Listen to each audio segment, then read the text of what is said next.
second, you have 22 copper pieces. Do you want to prepare anything? Let me see. Is there am I able to upgrade the gamison? Yeah. Okay, I'll upgrade the gamison to heavy gamison.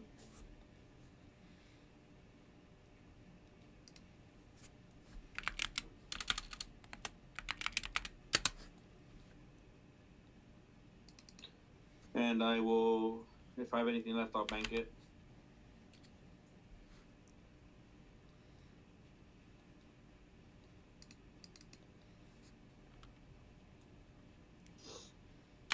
Oh boy.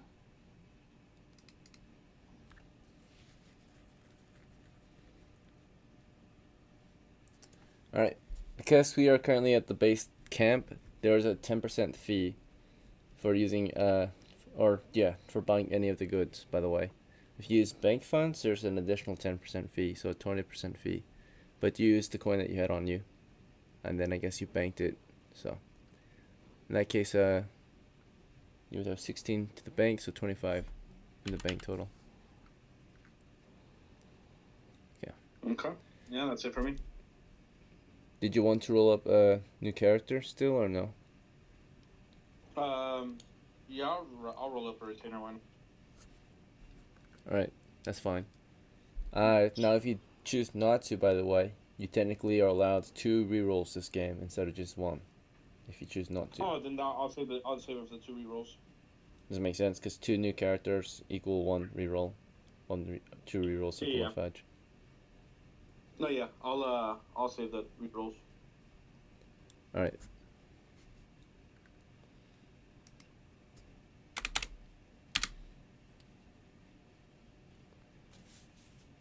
Baggins, you gonna join in as Bilbo or do you want to roll up a new character?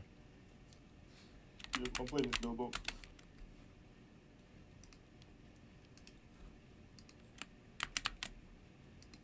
Alright, so you've got 49 coppers. What do you need to prepare? I would like to reroll my health. Sounds good. Costs 10 copper pieces. So for your hit points, when you reroll your hit die, you can either take the average of a d6, which is 3. You could take a +1 to your current 1. Or you can just completely reroll and roll a d6. What would you prefer? I'm going to roll. Okay, go ahead. 1d6.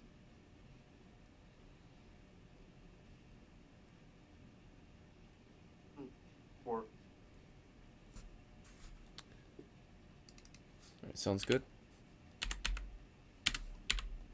I think I made the right decision here. And still we're at base camp, so there's a training fee. Or an additional training fee of 10%. So you're going to pay a total of 11 coppers. Do you need to prepare anything else? Yeah, I was looking to borrow or rent like a midget horse or something I can ride on. So you want a pony? Well, I want like something small for me.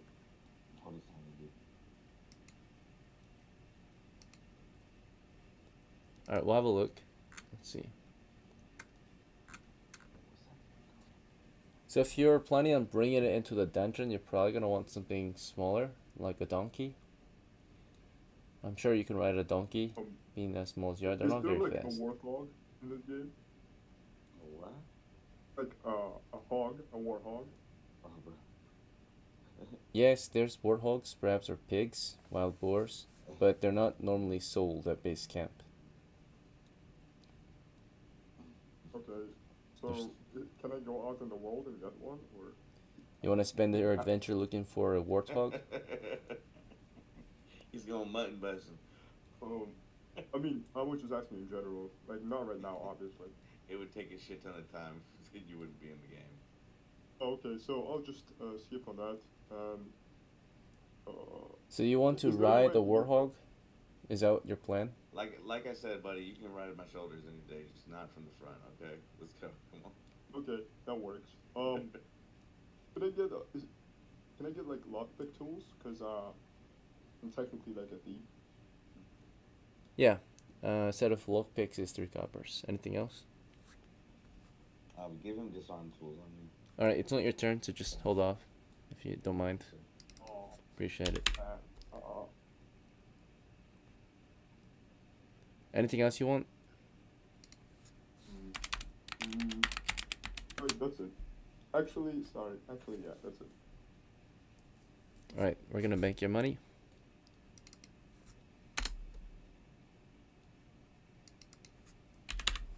Okay. You are allowed to roll a new character once per game if you're playing, right? So, do you want to roll a new character for this game? If you don't roll a new character right now, in the middle of the session, if you end up dying, you're able to roll up a new character, right? And possibly reinforce the crew, right? Oh, for now, or just not gonna roll. Okay.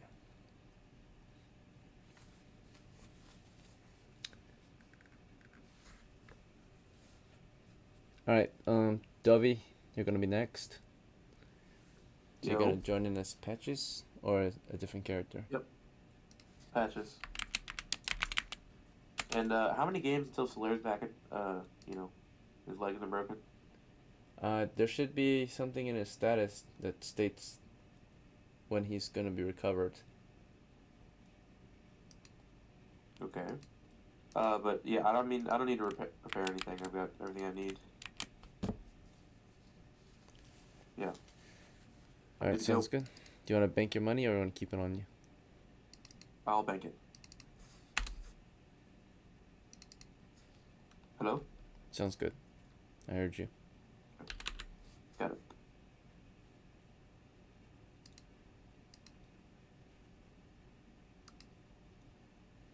Do you want to roll up a new character or do you wanna hold off on that? I'm gonna hold off on it. Alright, sounds good.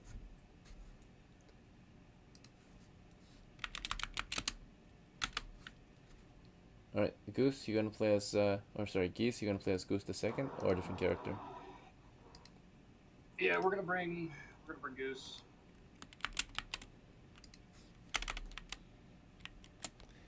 And do you have any preparations? You have 22 coppers on you. I'm going to go ahead and see if I can hire Enoch.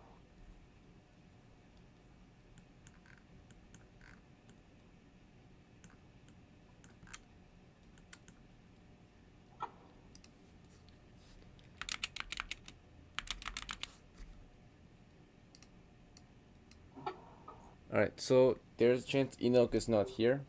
I would say there's gonna be a 1 in 6 chance that he's not here, right? Not at base camp. Okay. So we're gonna roll. He's present, so now you're gonna negotiate and offer him a job today. And he declined. Is there anyone else you want to hire? So nah, we have Solaire. It's fine. Okay. No, I guess I'm good to go. Did you want to prepare anything for Goose? Just go ahead and throw an extra blank in the back of my cart.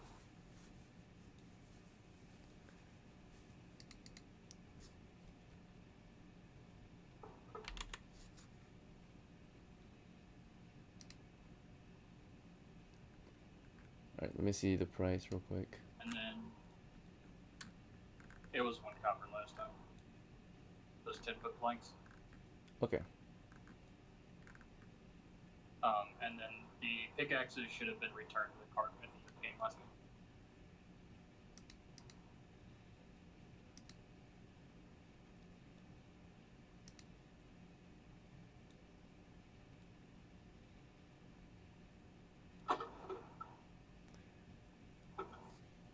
Alright, so I'm looking at your record.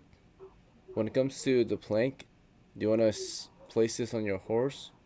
Or are you carrying it? My dude's just gonna carry it. Because we're bringing it straight in, so.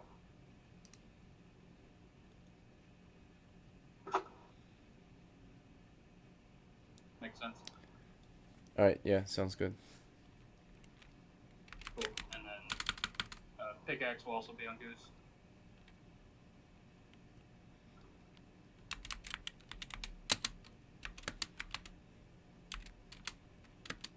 And that'll be good. Yep.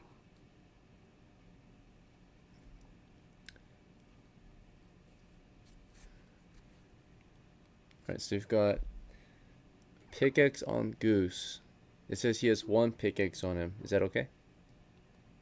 That's fine. Alright, I'm gonna move it from your cart to his inventory. Okay. And I'll be. That should put me right under the border of being overweight, so for heavy, should be right under that. We can find out. Let's see, this here's 10 pounds on you. And let's see, armor. This plate armor. There's plates later now. Yeah, it's only 20 pounds on you, the heavy plate. So we're at 30. Long heavy shield, we're at 40 now. Masterwork heavy mail, because masterworks have to wait. So that means, so 20 it's 10, and then it's heavy, so 20. But then you have armor skill, so it's 10. Yeah. So it went from 40 to 50 with the heavy mail, masterwork. The scabbard, the sword, the hammer. You can sell that second scabbard. 4.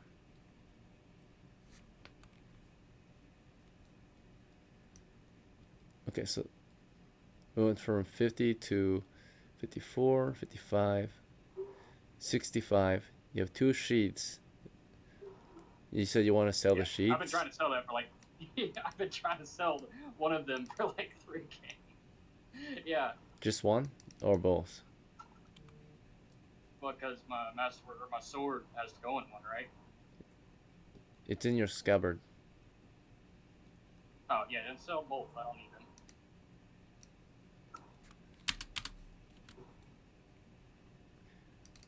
Alright, you received 1 copper for that. That's fine. We left off at, I think, 65. Let's see. 66. Oh, no, wait. Yeah, 60. 8, 9, 10, 11, 12, 13, 14. So 74 now. Plus, this is 5. Or is it pickaxe? 74. Is it 3 or 5? Let's see. Pretty sure pickaxe is 3. Okay. So in that case, 77, 78, 79, 80, 81, 82, 92, 97. You're at 97 encumbrance. Alright, So you're a heavy footman at the moment Go because ahead. of all your supplies. go ahead and sell my masterwork heavy gamers.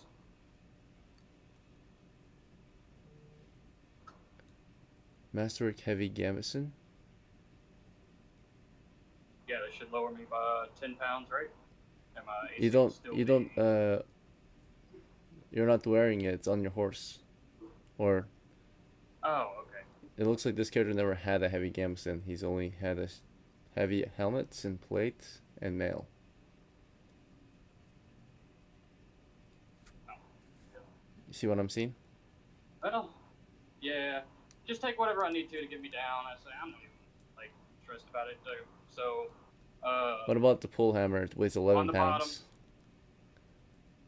Yeah, just pull that off. Put it in the cart. Yep, you can put it in your card, or you can assign it to another character, right? If you had retainers with you. Yeah. Let's see. Yeah. All right, that got 11 pounds down. So now you're at 86. You need to get rid of 6 more Alright, now pounds. go ahead. Just go ahead and throw 6 pounds of junk that I don't need on me off, like the 3 potions, right? What about if So I got you the assign the potion, the plank of potion, wood to someone else, right? Someone that doesn't really have an important that's role. fine. If you're gonna be a sword guy or a Yeah. bowman, maybe you can assign it to someone That's fine. else, right? Put it on my cart. Alright, I don't think we're putting Well, it no, on a it's cart somebody because we're from trying to every bring it inside. Unless you want to No. drive the cart inside Yeah, with so- the plank on it. Honestly, we'll carry it in because he talked, so he's carrying it in. Cool with that, honestly? That's fine. Cool. All right. Solved. Good. Underway. And then we're good, team. Sorry that took so long, guys.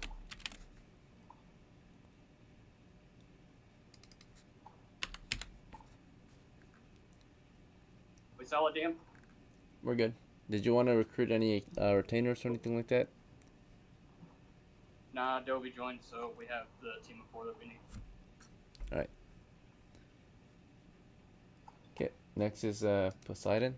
And then just to make sure, Gold, you're good to play today? Alright. Gold.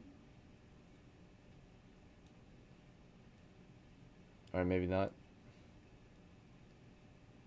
I think he fell asleep. Okay, let me disconnect them. Yeah.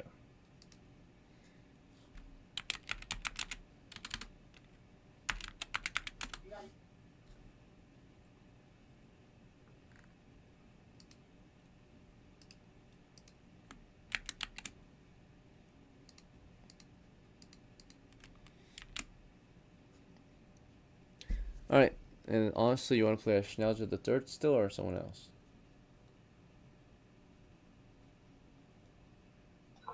No, I want to make a fighter. You're gonna make a new character? Yes. Alright, sounds good. Did you already roll his scores? No. Alright, no worries. Do you want to roll them or do you want me to use the tabletop? Discord will not allow me to send messages until I verify. Sorry. Okay. 7, 10, 11. So probably not a fighter. I mean, we can make some adjustments maybe, but still, it might not be enough anyway. Dexterity is 12. Constitution's 12. Charisma's 12. So, from what it looks like, probably a thief, right? Maybe a magic user, maybe a cleric, right? I'll do cleric then.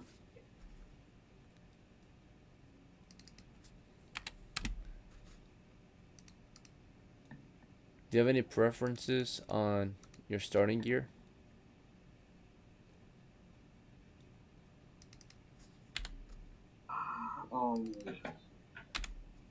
Not really. No. Alright, so now I'm just gonna grab you some cleric equipment.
And do you have a name for this character or do you want an old school name?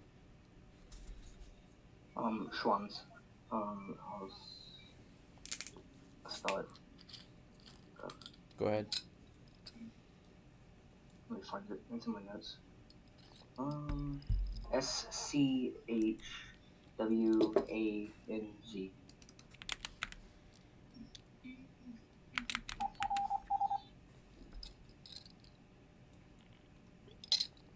All right. You're good to go. Okay.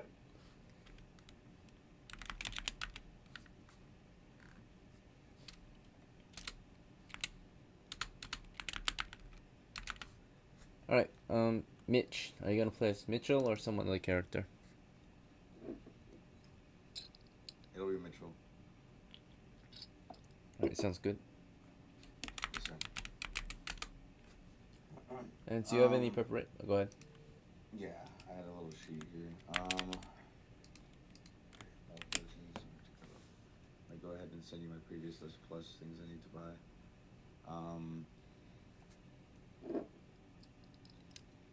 So it'll be smoke grenade, flash grenade, frag, case, lantern with candles times whatever, 3 candles is standard. Pickaxe is times 3. Pole. I don't want to actually. We don't need a pole. All right. Let's do one thing at a time. So what's the first thing you want to purchase? Okay. In a case for 3, 1 of each. A smoke grenade, a flash grenade, a frag grenade. So a case with a smoke Yeah, grenade, which- flash grenade, and Frag grenade. okay. I'm Will this assuming be it's just on like your the big person ones. or on your horse? Or sorry, mule. They will be on my person. They said they came in pouches or cases last time. I forget. I think it was actually pouches, to be honest. You want? Case Yeah. are So more a for pouch would be fragile easily things. accessible, right? Yeah, that Versus was a the case. idea. Yeah. Case would keep them a lot Yeah. safer though, right? From cracking on you. Yeah, I was thinking of potions for some reason. I don't know why. So you want pouches? Yes, sir. And yeah. Wait until you get the next one.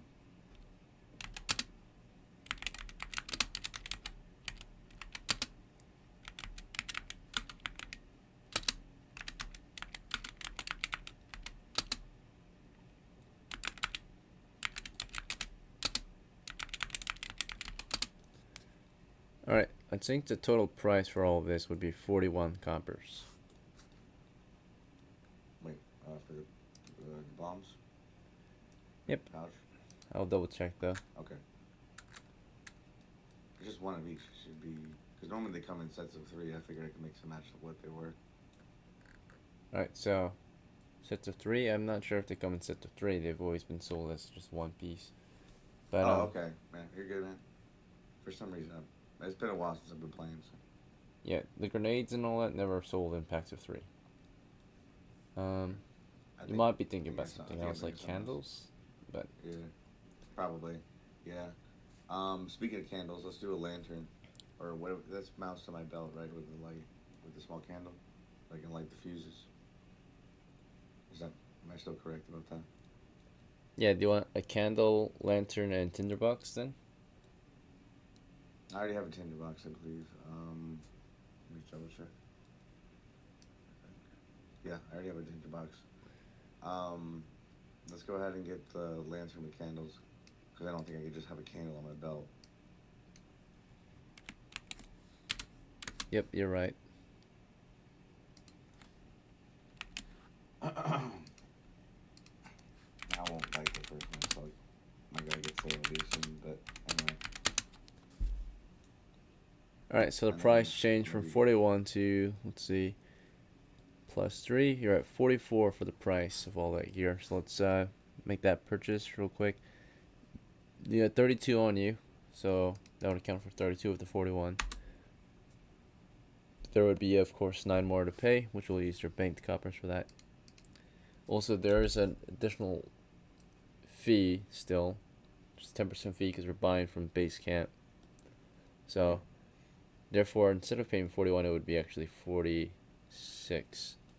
So we have to pay an additional 5. So on top of the 9, we have to pay 14 total actually from banked.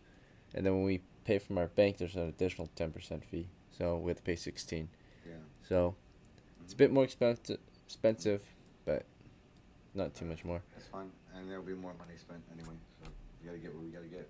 238, 232 remains. Hopefully we can make some profit with everything we're deciding to purchase. Okay. Oh, don't use it all. Use it some other time. All right. Do me a Anything favor, right? else? Yeah. What's up? Yeah, of course.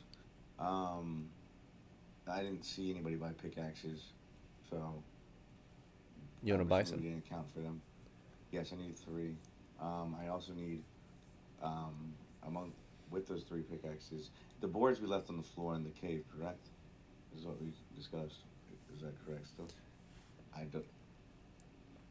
From saying the it, last but- reports, it was noted that someone built a bridge. Whether they're still there or not, it's Okay. Did hard anybody to else? say, Wait. right. Yeah, Geese is grabbing boards. I think he said. Anyway. so. Okay. You want to buy pickaxes? All right. What? Yeah.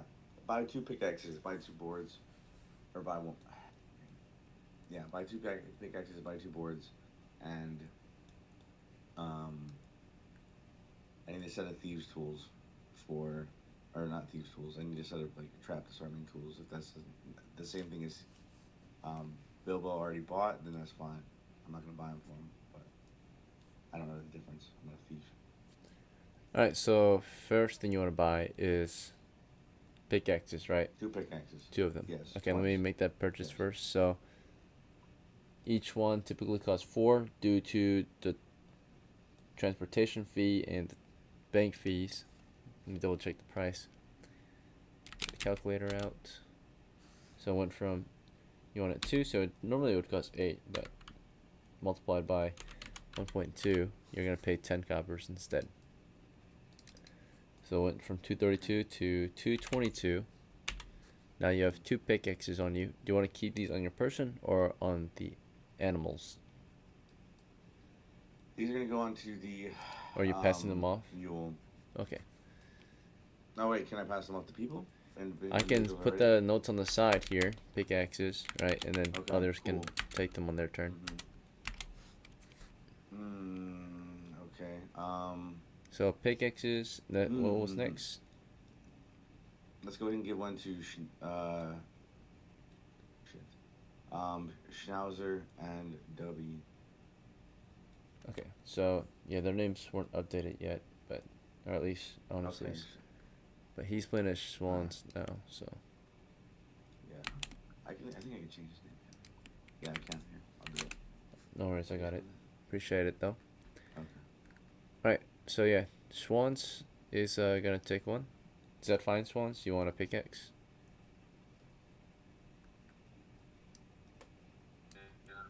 Yeah, it's fine. It's a very important job. Please, just go in there and do it. Yeah, I'll take it. Alright, yeah, it can be Remember to stay on holstered. the boards. And give him a board too, right? Well, you I'm don't. carrying 2 boards. That's crazy. No, you're carrying 1 board and 1 pickaxe. You can go over there, throw the board down, and start getting them fucking crystals, boy. He already has a board. Oh, you already that's a board? Now before you can give him a board, you have to buy one still. So when it comes to the Okay, boards, 10 pounds of wood, like normal wood, cost around 1 copper. Actually, So he already has a board. Let's not buy him a board. you want to buy more boards still, or no? No. Just give people pickaxes. Okay, so you pass 1 pickaxe to him now. He has it in his inventory. Did you want to pass the other one off too, or do you want to hold off on Yeah, that? it's gonna literally hangs from your belt. It's fine.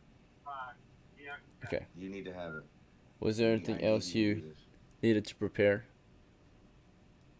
And I'm gonna give one to Dubby because Dubby's the man. He's gonna take these crystals up and give them on the fucking mule. We're doing exactly the same thing we did last time. We're just gonna do it right. All right, Dovey, you're okay with this? You want to take a pickaxe? Yeah. You're the man. All right, you got one. Okay, Mitch, was there anything else you needed to prepare for Mitchell? I think we're good. All right, sounds good. Do you want to roll up another character, or do you want to hold off? I'll hold off. That'll take too much time. Right now we have plenty of people. If we all do our jobs, it'll be easy. All right. Just Oh, bear wait, in shit. mind. Wait, hold on. Is Go ahead. Okay. Just bear in mind, if you don't roll another character, you have an additional reroll. Now, however, bear in mind as well, you have about maybe like, I'm not sure how many times you boosted the server, but you know, each boost counts as an extra character, and 2 boosts counts as a reroll, and 4 boosts count as So a currently there's fudge. 7 boosts on the server that are not expiring. You have 20 in total 19 boosts for me that expire on the Well, either way, after which you only have 7 continually. yep, But it's right all now good. you have 20 Yeah, so you have right now you have 29 19 boosts boosts, right? or 19 or something like that. Yeah. Yeah, so It doesn't really you matter. still That was benefit okay from it. and all that. Just give me 1 reroll. It's fine. You have as many as you want, pretty much, for this game. So if you don't want to use them, it's up to you. But I would recommend you use them up while you can, right? All right. That way, I guess, you know, you don't really have to rely on luck so much as you just have to focus on just making the right choices then during the game, right? So, That sounds like a good plan to me. right. Did Baggins have his tools, right? For lock picking, is he gonna have things to disarm traps or no? Or is that a different kind of kit? It would probably be something different, right? So lockpicks don't disarm traps. They pick locks. Yeah. If he wants to Alright, disarm buy traps, that he will and give it need to him. special tools, right? For the type of traps. Yep. Like say he wants to disarm a wire trap, Oh. he might need some shears, right? Or something like that. If he Okay, wants so to, it depends. yeah. So it depends. It really just depends on how he chooses. But the typical thing used is a 10-foot pull, right? I mean, Yeah, that would give a just 10 trigger the pull. trap. That's But to make it easy. yeah, does he have one? Well, I think he does. I already have one. There's as well. one in the cave, technically, still, I think. I have one as well. Okay. Yeah, so he should be So we're fine. good. But I appreciate the Straight. joke. Where did No, I Ghosts just- go? No idea. It's anything to me. He's out. He's out. I don't know. Okay, because Didn't say anything. we did talk about this earlier. I don't think he was here. I don't think you. And if you're gonna drop out, I mean, I might warn you. I might just remove you, right? So it doesn't happen again. Okay. Yeah. Maybe it's just interference with connection. It's all good. All right. Let's finish this up. We're almost done. Sneaky, it's your turn. Looks like. Did your character die? No. I'll play Lumberjack and I don't need any prep. Oh right, your character's Lumberjack.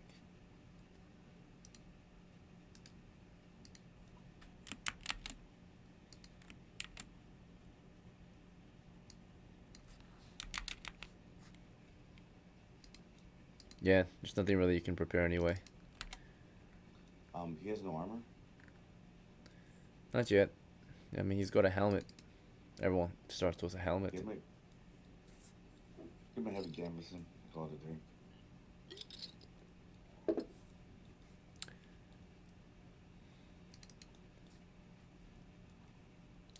Alright then, Oh, he's you're gonna have to eliminated. pay the tax then. It's 20% tax.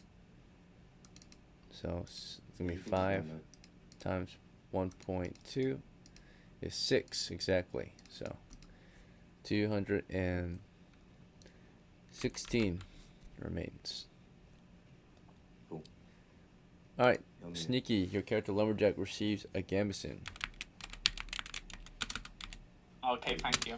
There you Alright, so that is pretty much should be the end of preparations. One more thing, so Mitch didn't want to roll up any new characters. Sneaky, you are also allowed to roll up new characters if you want.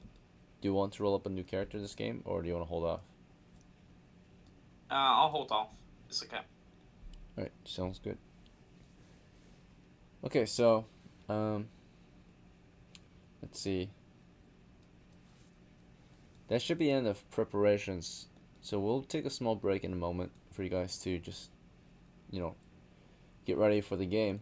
Maybe if you want to talk about the plans or whatever, it's fine too. But before we actually go into our break, I'm going to actually go over some rule update. I'm sure some of you saw it. But I did update the rules in the past week. since we last played. So I just want to make sure you guys are aware. I posted all of the minor changes in the announcements. Naturally, we are always making some minor changes to improve the game. So if it doesn't work out too well, we'll of course go back to how it was. But made some minor adjustments to certain things. Actually, some of them are major. So just gonna go over them real quick, so you guys are aware. Ability score update. Some of you are wondering, right, when intelligence and wisdom might help those certain classes that, of course, require them. So intelligence will now go back. We brought back that one rule we had in the past, that it will affect all magical abilities, right? So anytime you're using magic, or anytime you're using magic, right? Mainly magic users use magic, right? But even clerics and elves can use magic, and if you're any class actually, if you have magic items, you might be using magic, right?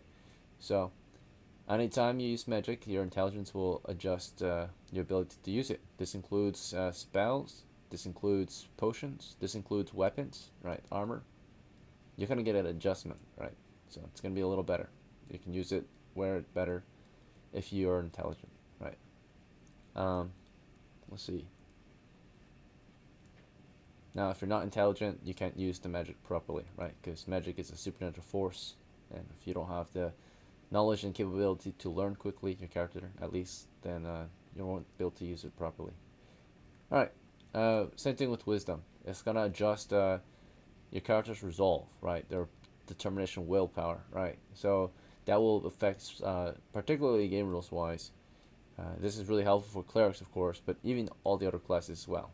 Morale checks, right? Typically, only mercenaries and retainers have morale, and NPCs have morale checks. But every now and then, we might use a morale check for your characters for certain situations, especially if they're aligned or something like that. Spell saving throws as well.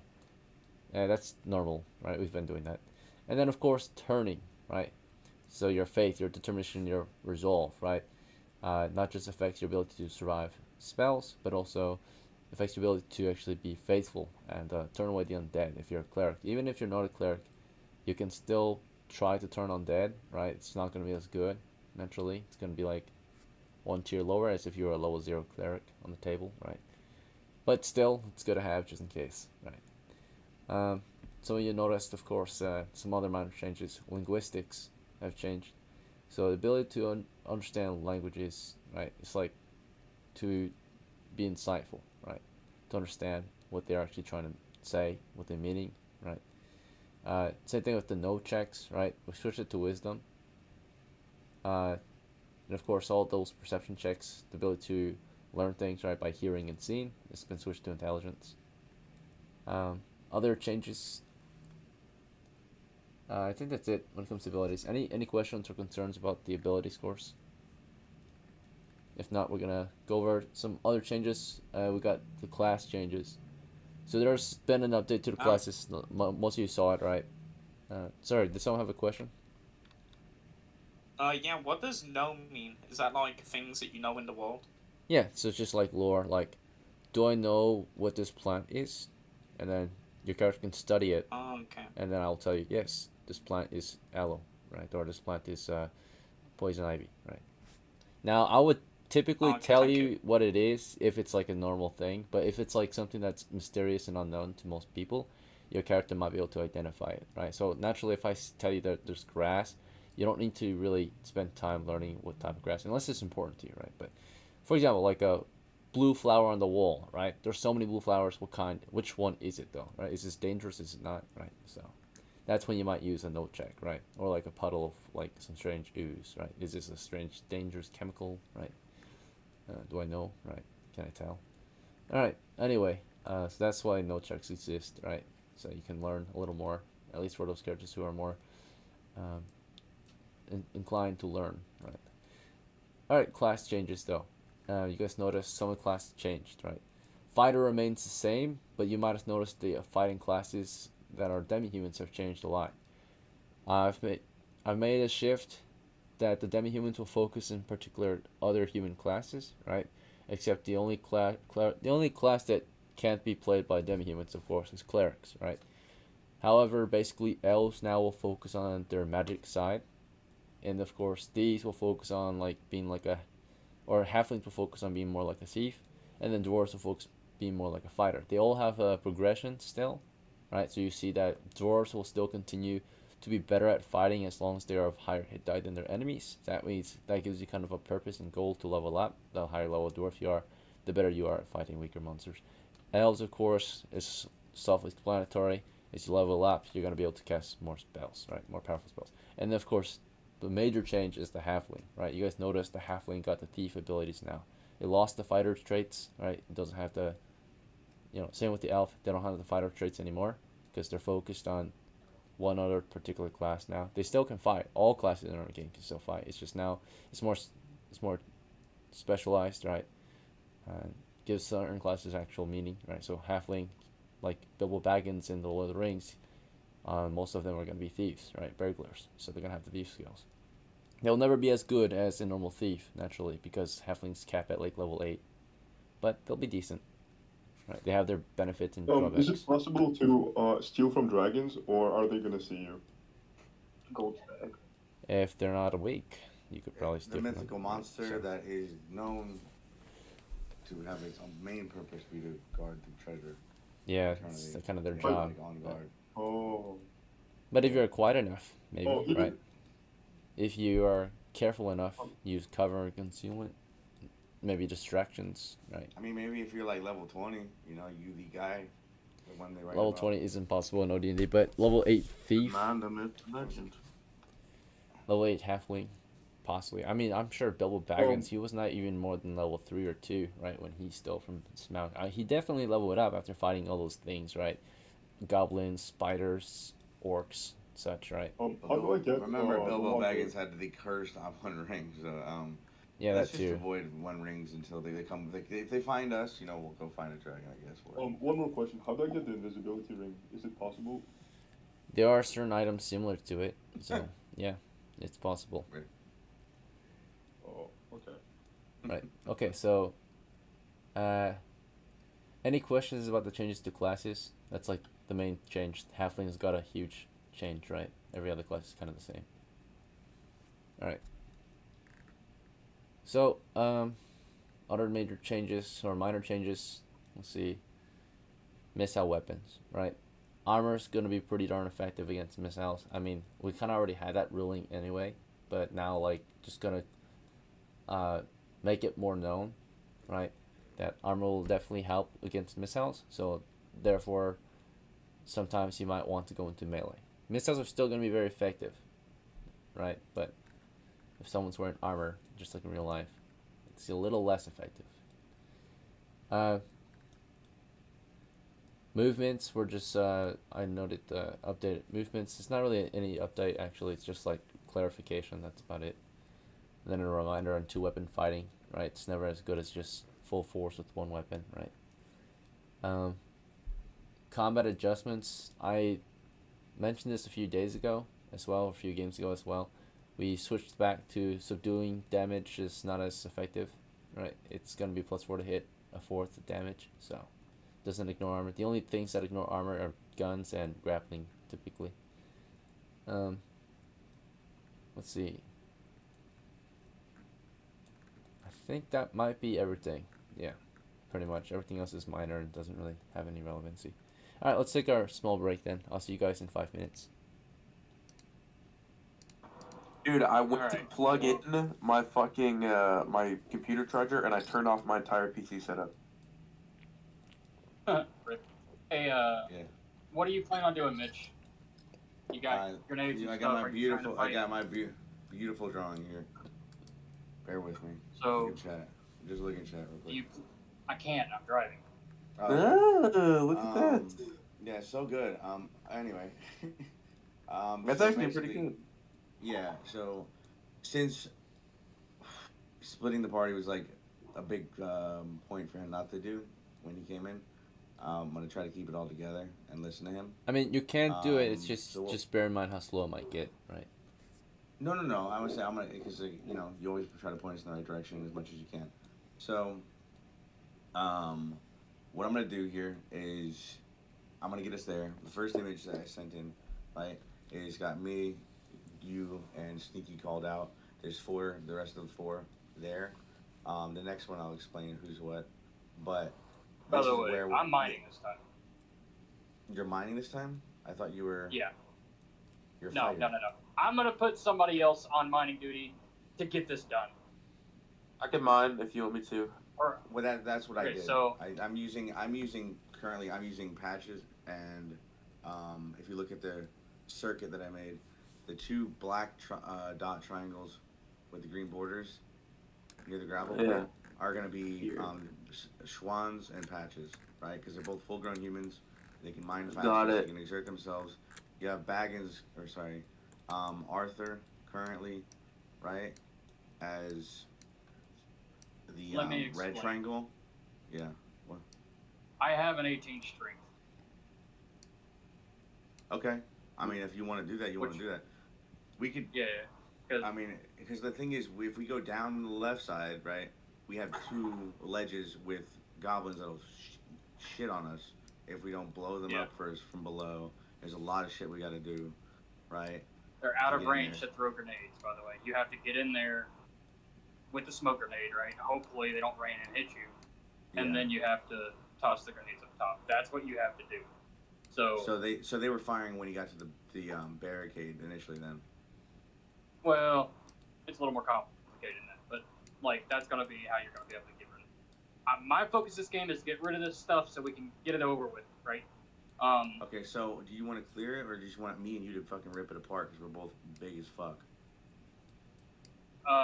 Here's the assumption. There's 2 planks on the ground. Those planks aren't there, we only have 1 plank. So what I'm gonna do, like, I'm gonna say I'm running the mining team, right? Me, honestly, Dovey. Are you 3 cool with that?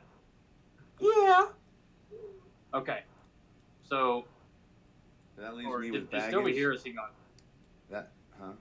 Dobie? Is Dovey Yo. here or is he gone? Dobie's Okay, here. okay, He so- hears you. I'm here. Alright, so what we're gonna do, you come with me, we take forward, right? So me and you are up front.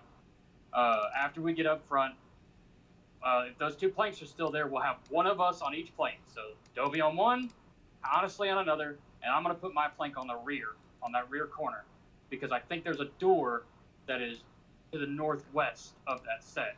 So if something comes Lord, out, it- I'll be able to react. See what I'm saying? Uh-huh. And then you can handle defensive, whatever, and we'll get the shit done in like 5 turns. Get it done, get it out, and then we can continue with this delve.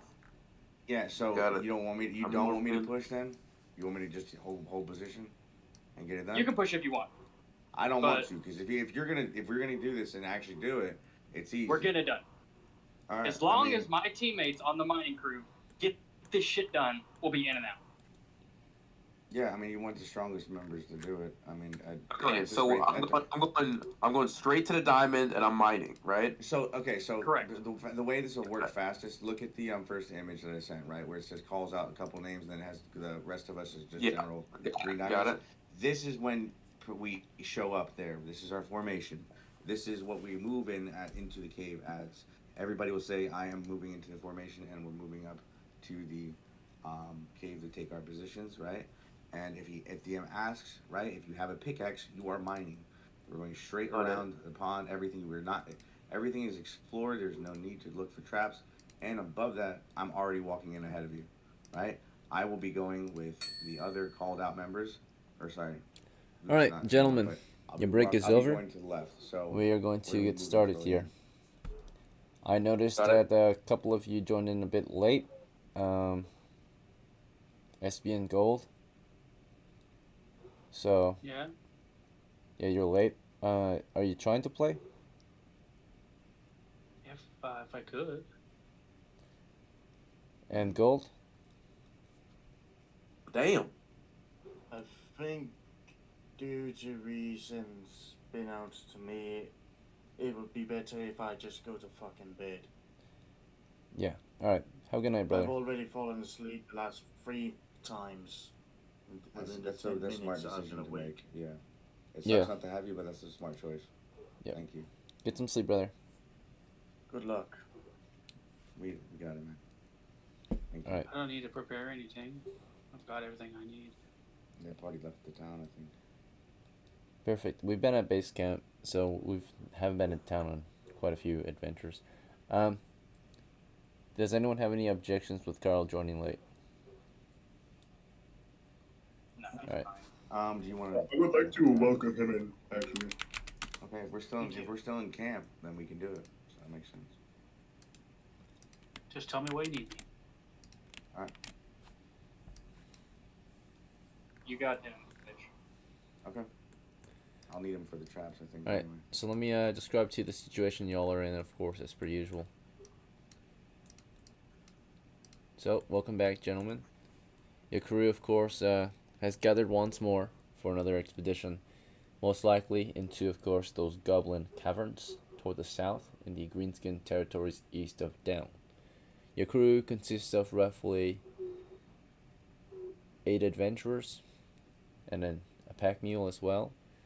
I don't think we have any retainers with us today, so everyone's gonna have to do their part, and we can get paid.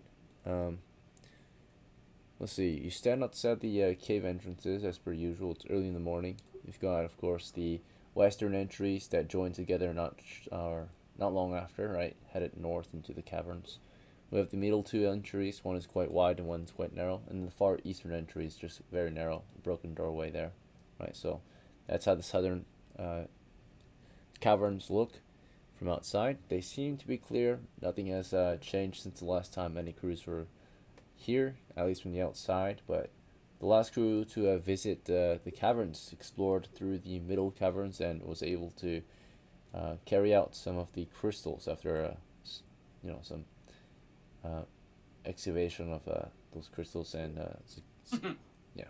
So to start us off, of course, I'll just have you all decide on your course of action, right? So you all know the situation you're in. So starting with, we'll just go left to right. And you guys will describe to me what you want to do, and then we'll go over the results after. So starting with Mitchell, you're just outside the caves with your meal, and everyone seems to be getting ready to go in. You have in your hands currently a warhammer and a shield. What is your first move? My first move is to guide my mule into the cave. Sounds good. Alright, and Lumberjack, as the adventure begins, Mitchell, the swordmaster, is leading his mule into the caverns. Do you want to go with him or something else? I follow Mitch. Alright, sounds good. Alright, Goose the second and swordmaster. The crew is heading in. Do you want to follow along or something else? I'm going in with them in my hands like a bow and pickaxe. Alright, sounds good. Real quick, Lumberjack, did you want to equip anything before you went in? I don't think he has a character sheet. He has the DM. No, he does. Is there any characters? I'm on his sheet right now. Right, he's got a hatchet Okay. and a holy symbol.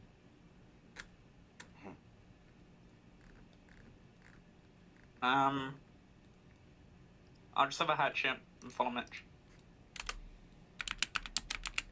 Alright. It's Arthur's turn. So Arthur, as you see the party beginning to explore into the cavern, do you want to follow after them or something else? Yeah, I'll follow after Mitch. Okay. You notice that Lumberjack is following Mitchell already. Mitchell's leading his... Are you bringing your mule with you? No, you're not, right? You didn't mention the mule. Did you? Yeah, you did. So if you're bringing wait, last time I did it, if it's... Because we have to run back to him and load it, correct? Because we don't have anything to carry. So.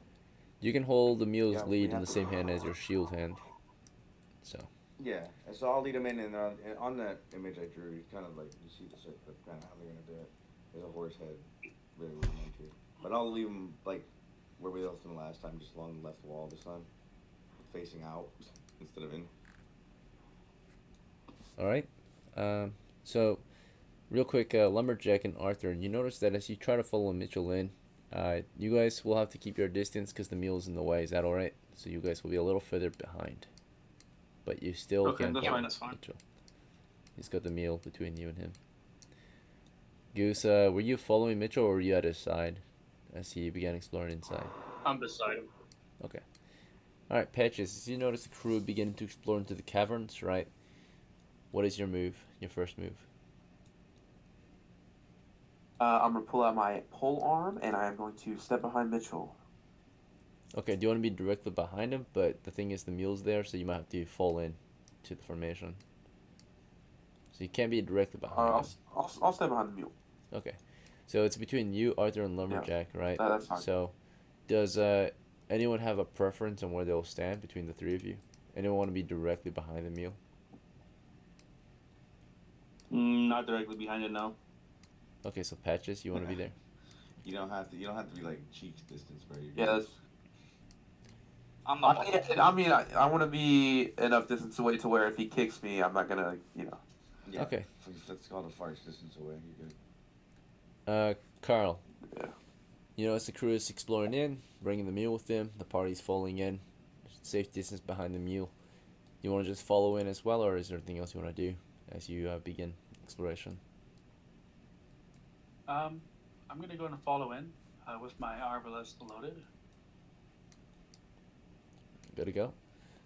SCHWANZ, you know, as the crew has equipped itself, starting to explore into the caverns. Do you want to follow after them or something else? Yes. Okay, and Bilbo, same situation. The party is headed into the caverns. What would you like to do? I'm going to follow in.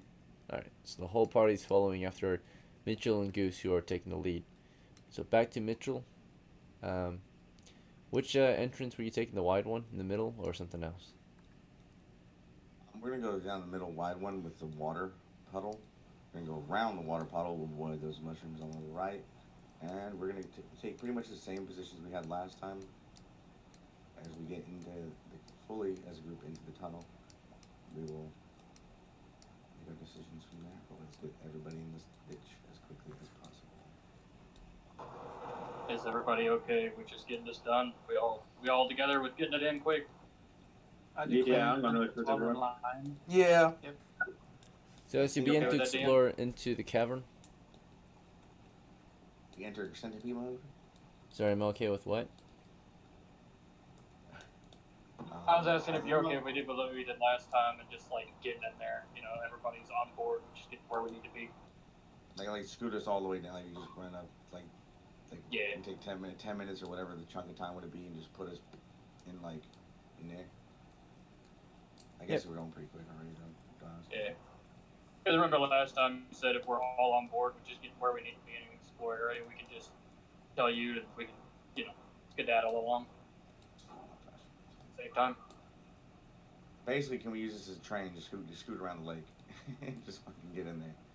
Yeah, we're ready to proceed deeper into the dungeon. Right, so I'm trying to tell you guys your result. Now, based on the type of action you take, if it's something that takes lower than a minute or quicker than a minute, we do minute turns, right? But the typical approach is we take 10-minute turns, right? So if you were doing something a lot smaller, right, then we'd have to approach the game a lot slower, right? Okay, so like walking in versus smelling the dirt while I walk. Right. I got it. That means we're good. We're good. We're on the same page. Yeah, I'm trying to tell you guys the results. I got your actions in, right? I had you all state what you want to do, and I'm about to tell you your results now, right? Got it. I asked you to clarify which entrance you wanted to take, and Mitchell said the middle one, right? So as Mitchell's leading a crew north into the cavern, it's quite wide. And he can see that not much has changed since the last time we were here, right? It's already been cleared. We've already been through here before many times. Not far toward the east, there's an alcove, 10 feet long alcove toward the east, maybe a roughly 10 feet wide. The cavern itself, as we enter, is 20 feet wide and continues northward, right? Again, this alcove is toward the east, 10 feet in, right? And then it goes 10 feet east, right? So, just before the alcove, though, you notice that there are mushrooms covering the floor. And they're covered in bugs. It smells quite horrible, right? Like, smells rotten. The statue itself, you can clearly see the details from outside. the light of day goes quite far into this cavern, right? It's early morning, and it appears to be some kind of beheaded demon statue, right? So some strange, grotesque man from hell, right? You can see its bust on the floor, right? Cracked and smashed, and looks to be maybe a very cheap ceramic statue, poorly made.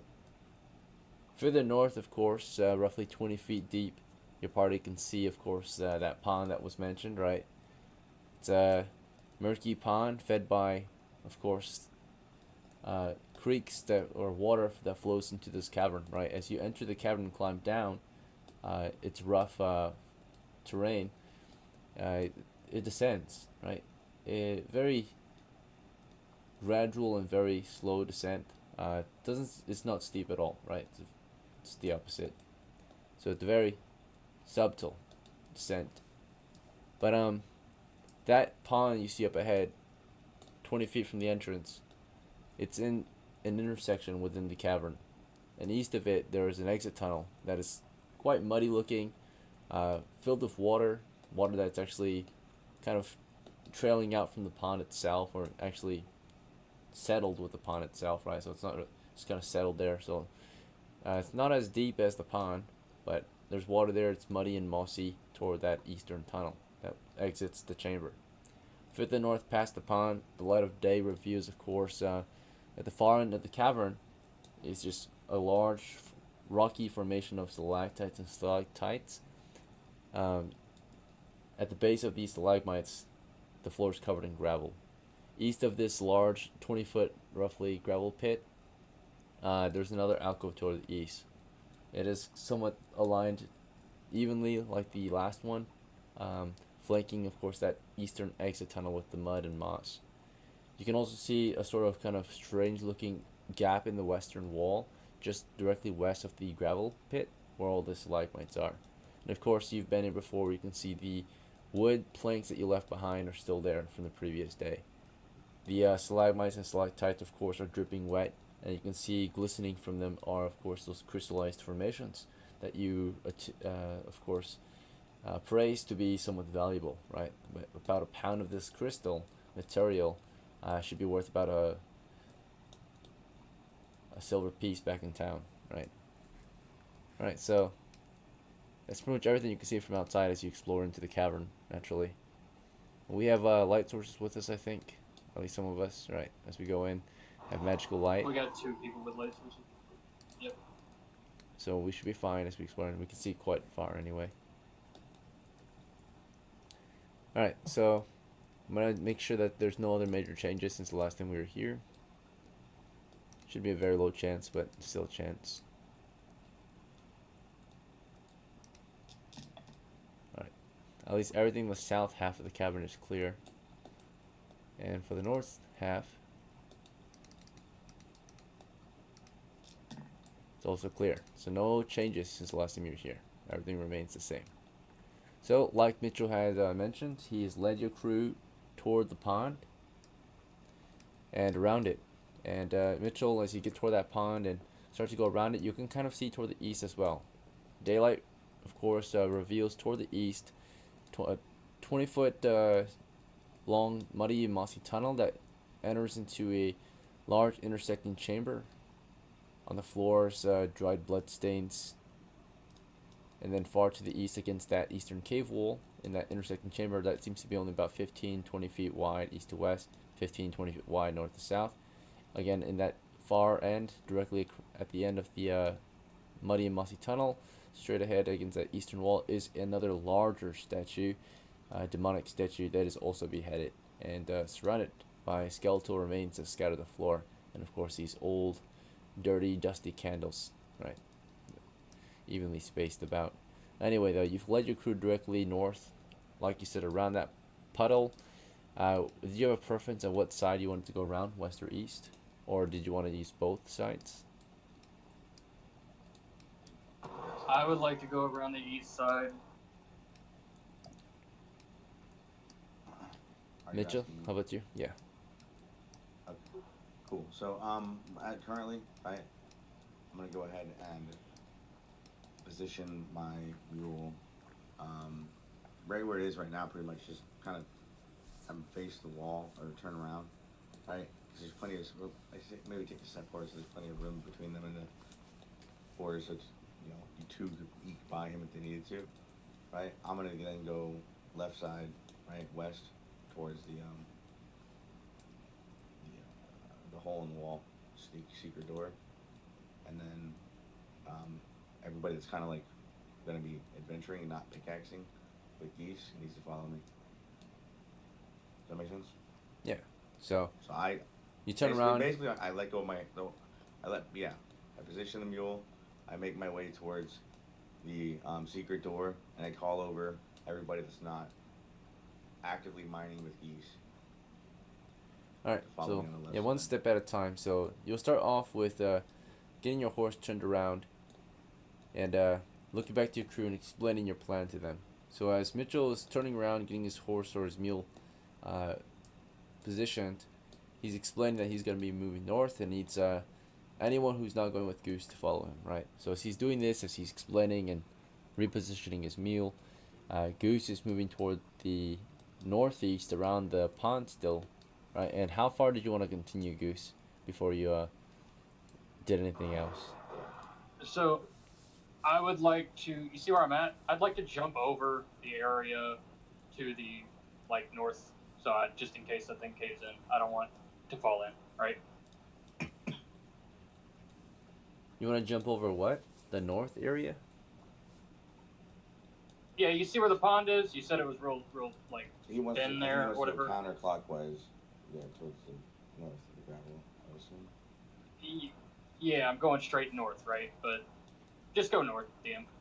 Just go north. I'm going up to where the flank is. Left to right of the pond, bro.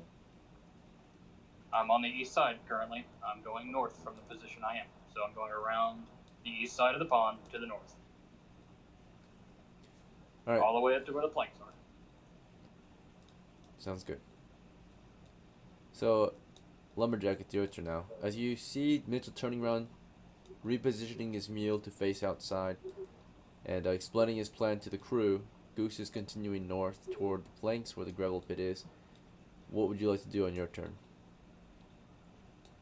I'll follow Mitch and just listen to him and do whatever he tells me to. Alright, sounds good. So yeah, you can hear him, you can see him repositioning his mule. You can see him, of course, or hear him telling you that if you're not going to go with Goose, follow me, right?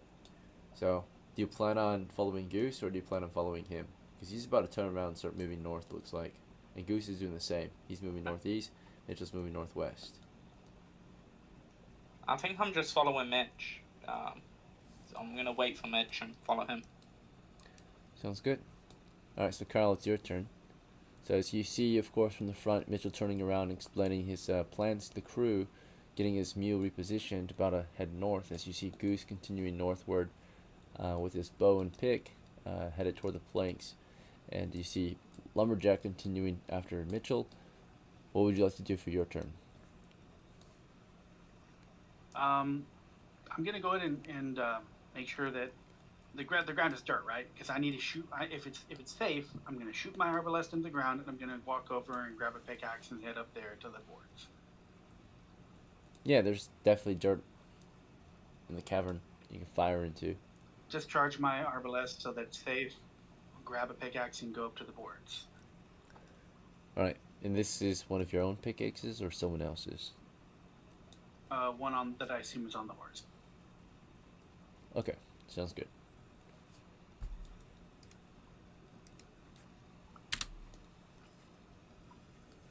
Alright, so Arthur, you notice that the crew's continuing north, except Carl. He's staying back for a moment to fire his crossbow into the ground and prepare a pickaxe, right? You notice this, and what were you doing for your turn? I'm gonna follow Mitch while everybody else is going to mine. Alright, sounds good. Patches, the situation's the same, right? You see Mitchell's crew's continuing northwest, Goose's northeast. Carl's switching up his gear. What would you like to do, Patches? I'm gonna go follow Goose. Alright, sounds good. Hello. Awesome. Alright. Mitchell, you left the mule behind, right? After repositioning it?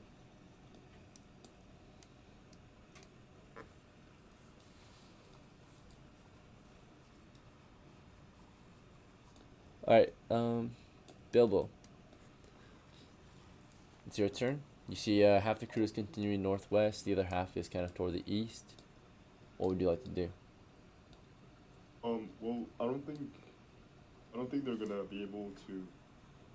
Well, my job is gonna be basically to load the crystals on the mule, so I'll wait for everyone to pass from the Mitch's crew, and I want to go to the left of that pond and just remain there. Alright, sounds good. So you'll advance with Mitchell's crew. You'll stop at the pond. Alright, and then SCHWANZ, as you see the most of the crew headed northwest, some of the crew headed east, except Carl, he's preparing his gear still. What do you want to do on your turn? Equip the pickaxe that I have on me and go a piece. Alright, sounds good.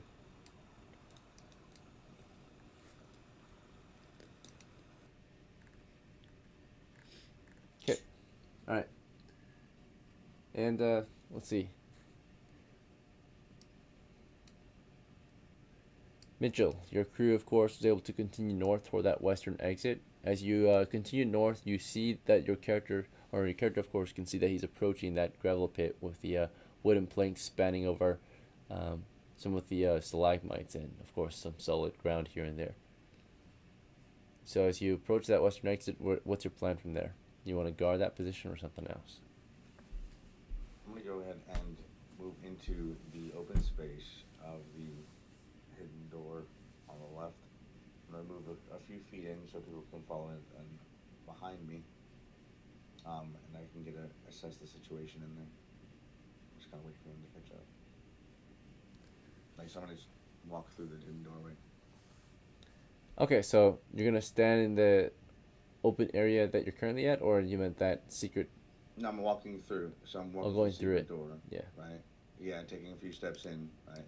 And kind of just, obviously I'll get to see what's in there now at this point. Yeah. You peek first and then I want to make your way. step far enough in to be able to have them walking behind me. Good to go. Right, so. Okay. Lumberjack, you notice, you're following Mitchell. He's moving up to that mapped secret entry, which apparently, seems to just be this kind of strangely opened wall, right? Man-made carving in the wall here. There's a contraption on the ground. Appears to be like some rusty old sliding mechanism, right? To allow the door to slide open and close, or the wall. You see pieces of wall that are slidable from the interiors of either north or south sides of this entry. You see Mitchell going through the exit. Do you want to go with him or something else? Yeah, I'm gonna follow Mitch.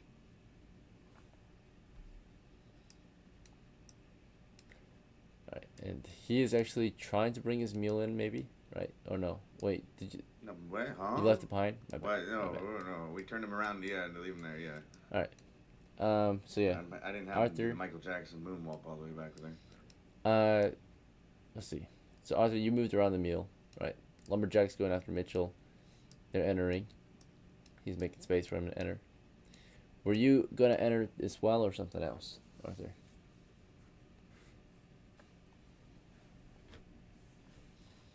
I was gonna enter. West. Alright. Let me make sure it's clear. Yeah.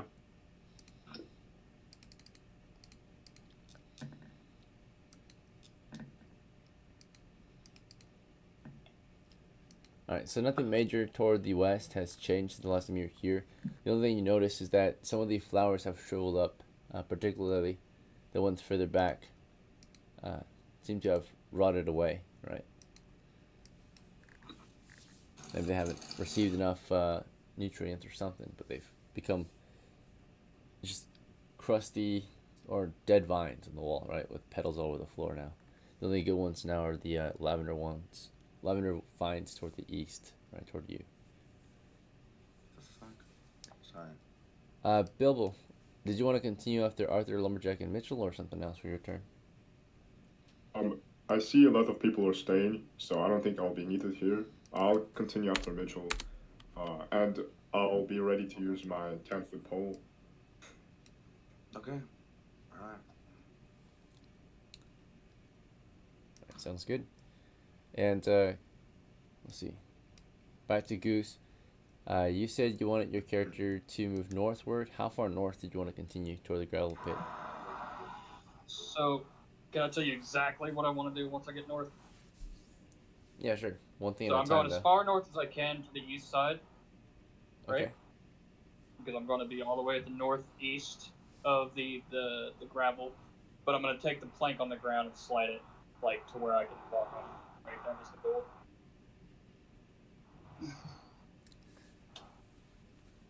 All right, so you said move northeast and Yep. take the plank from the ground? Yeah, and then slide it to where I can walk on the back end because Schnauzer has a plank with him. He can sit down there, and I can get my job started. Slide it to the back end. So you want to move it toward the east?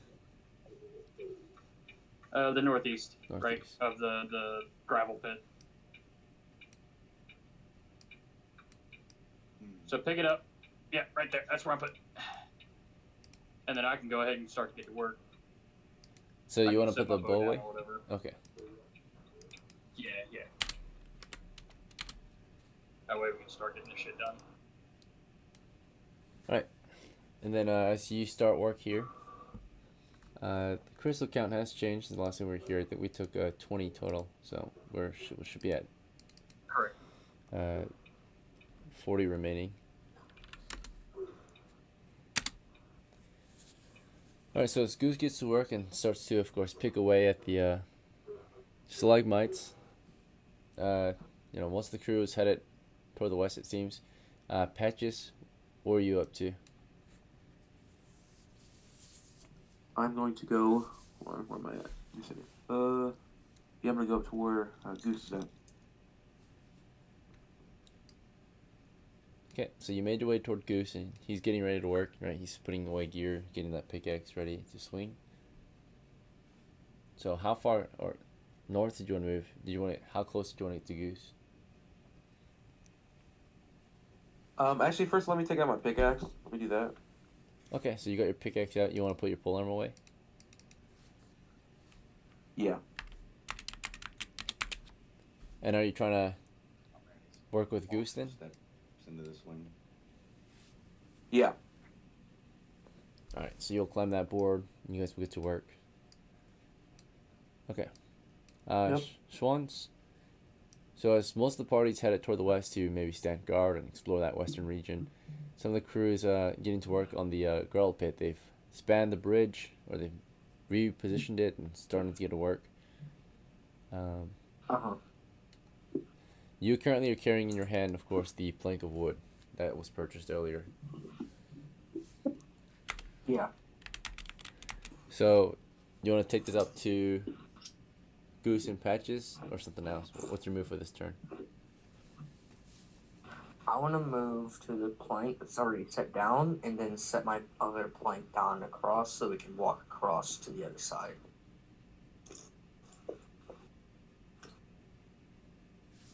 Okay. So you set it you set it east and west, or north and south? No. North and south. Alright, and you were climbing onto the one that's already there? Yep. Okay. Placing it, toward the north. Okay. And then, Carl, what were you doing during turn 8-10? Or up to turn 8-10? Well, I've got the pickaxe, so I'm gonna go up there and start mining.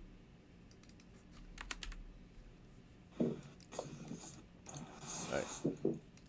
The crew is getting to work.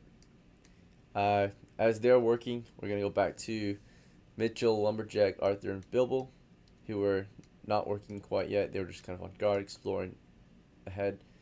And so we're back to Mitchell, and Mitchell, you moved in, you've observed carefully, you've let crew members into the cave tunnels with you. No threats have been spotted. how would you like to continue your next turn? So now that it's your next turn, it is currently about 8:11, or it should be about 8:10 actually. So what's your next move, Mitchell? Okay, so we're gonna go ahead and obviously we don't see anything here. We're gonna move forward, all right, and move just down towards, getting further in there. I want to see if these fires and stuff that have been lit recently are on fire, campfires. All right, so you're gonna explore down that tunnel. You want to avoid those flowers still, like Yeah. usual. Okay, so single file. Yeah, avoid everything. Mm-hmm. All right, so Lumberjack, back to you. Now that you got in here with Mitchell, he starts to explore westward. You want to go with him or something else? I want to run as far forward as I can. Look, I want to explore. You want to run? Well, Mitchell's in the way, Like, so you want to run west. past him somehow? Buddy. Mm-hmm. Well, like, we need to find a monster, so yeah, I'll try to get past him and go forward. Okay, well, to get I have past him, you want something. to push him out of the way, or do you want to run, squeeze past him through the flower vines, or something else? How would you want to I'll get just past him? wait for him to go forward. I'll Okay, wait for so him to go forward. You'll just run up to him and just start following him after that? Or you want to wait for him till he get Yeah, out of the yeah. way? Okay. I'll wait till he gets out of the way, and then I'll start heading forwards. Yep, alright, sounds good. Alright, I so, stop at the cavern mouth, by the way. Arthur, as the others are starting to explore toward the west, you heard them, or you saw them step out through that secret entry. It's no longer secret, of course, but they had a sliding entry into the caverns, just gap in the wall. They're moving westward, it sounds like. Do you want to go with them or something else for this next turn? Yeah, I'll go through the not so secret entry anymore. Okay. You see them moving west, so you want to go with them. Alright, Bilbo. The party's, half the party's moving west out of this area of the caverns and into the other. The other half seems to be getting to work. They're starting to mine out the crystals from the stalagmites and stalactites. What would you like to do for your next turn? I will continue following Mitch's crew.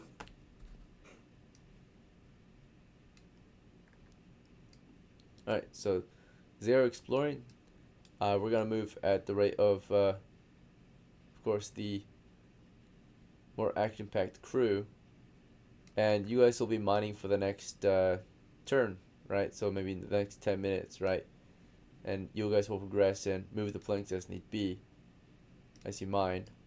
But bear in mind the rate of you mining for most of your characters on average. And do you all plan to exert or no? Just stand for it. Yeah. I'm exerting. So if you exert, after the exertion period, you're going to be exhausted, right, for 10 times the amount of time, right? So if you exert for, let's Just do say, normal time. 2 minutes of exertion would mean 20 minutes of recovery, right? To fully recover, right? I'm going normal, dude. Normal? So you just work at a, you know, a normal rate, like with your breathing, doing fine, right? Yep. Yeah. All right. I'm gonna restrict and everything. It'll be a breeze. So if that's the case, I'm gonna exert. okay, some of you want to exert. Okay. So you can exert for up to a turn, right, which is 10 minutes. And then after that, you'll need 100 minutes or so to just kind of recover, like a lunch break, right? So exertion's like intense work, right? Never mind. That's gonna slow me down. Never mind. Yeah, never mind. It's not worth it to exert in that case. Well, yeah, so like if you exert for a minute or 10 minutes would be, of course, yeah, roughly 10 turns, which are 100 minutes roughly, yeah, of just like recovery period. You can just kind of relaxes, hydrates, eats How food. much would I get per minute? Well, per minute, your crew is able to harvest basically one crystal every other round, right? So you would be able to, if you don't exert, right? So if you exert, you'll basically get double, right? But then of course you'll need recovery period. If you don't exert, you're getting 3 per minute, right? If you exert, you're getting roughly 6 per minute. There are 40 crystals left, and if you all just work normally for a minute, that's 12 crystals already. That's just a single minute of work, right? That's not even an exertion. Yeah, let's just do that then. You don't Okay. need to exert. Yeah, no need to. Don't need to exert either.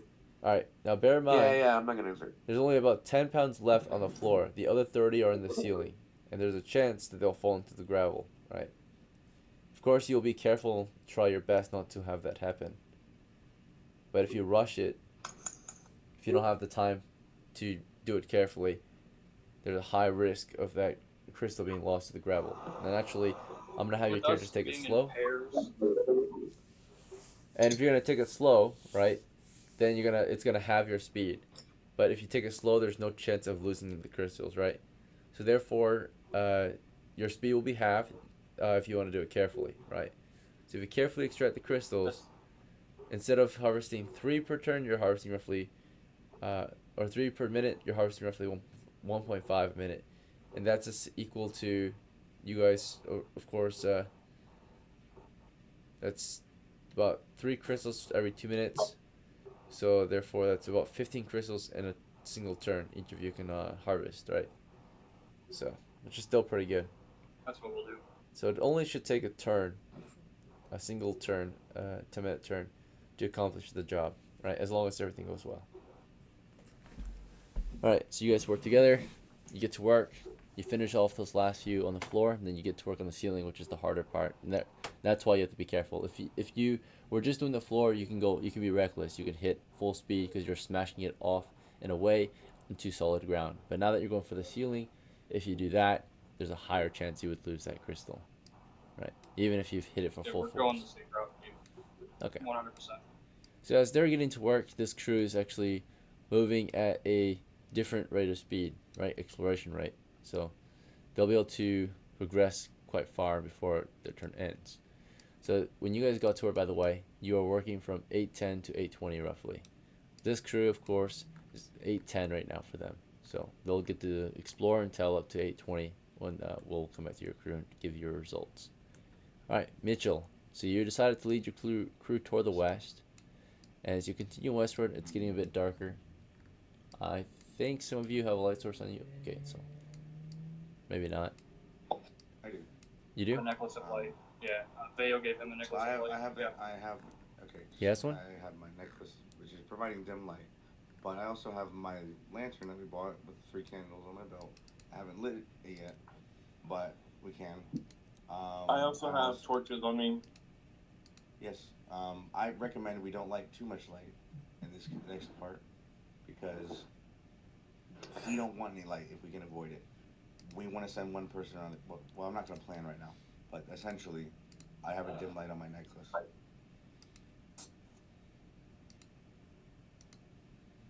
You don't want to light any light right now. There's extra. Alright, so yeah, you've got magical dim lighting. So to make it more accurate, I'm going to do 30 because the others is just dark at that point. So yeah, magical dim lighting, right? The idea is it's 60 feet of dim lighting, magical, right? So let's see, 1, 2, 3. Okay, maybe we'll go.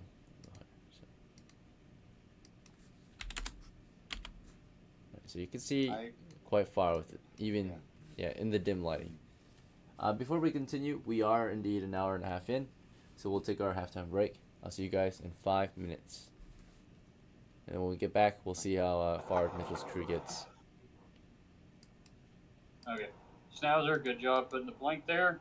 Thank you. SCHWANZ. SCHWANZ, whatever your name is. You see how easy this is, guys? As long as we don't stick to what we're supposed to do, it works quick. Yeah.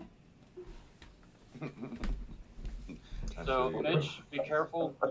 I'm if you very see on aware. the screen, Yeah. okay, if you see on the screen those things right there, those are palisades or whatever you want to call them. Yeah, so that's a stake fence. I see 2 fire pits. The fire pits don't seem to be lit. He didn't call them out as lit. Light around this corner creates a fatal funnel from the firing position. That's a wall. Fatal from the firing position?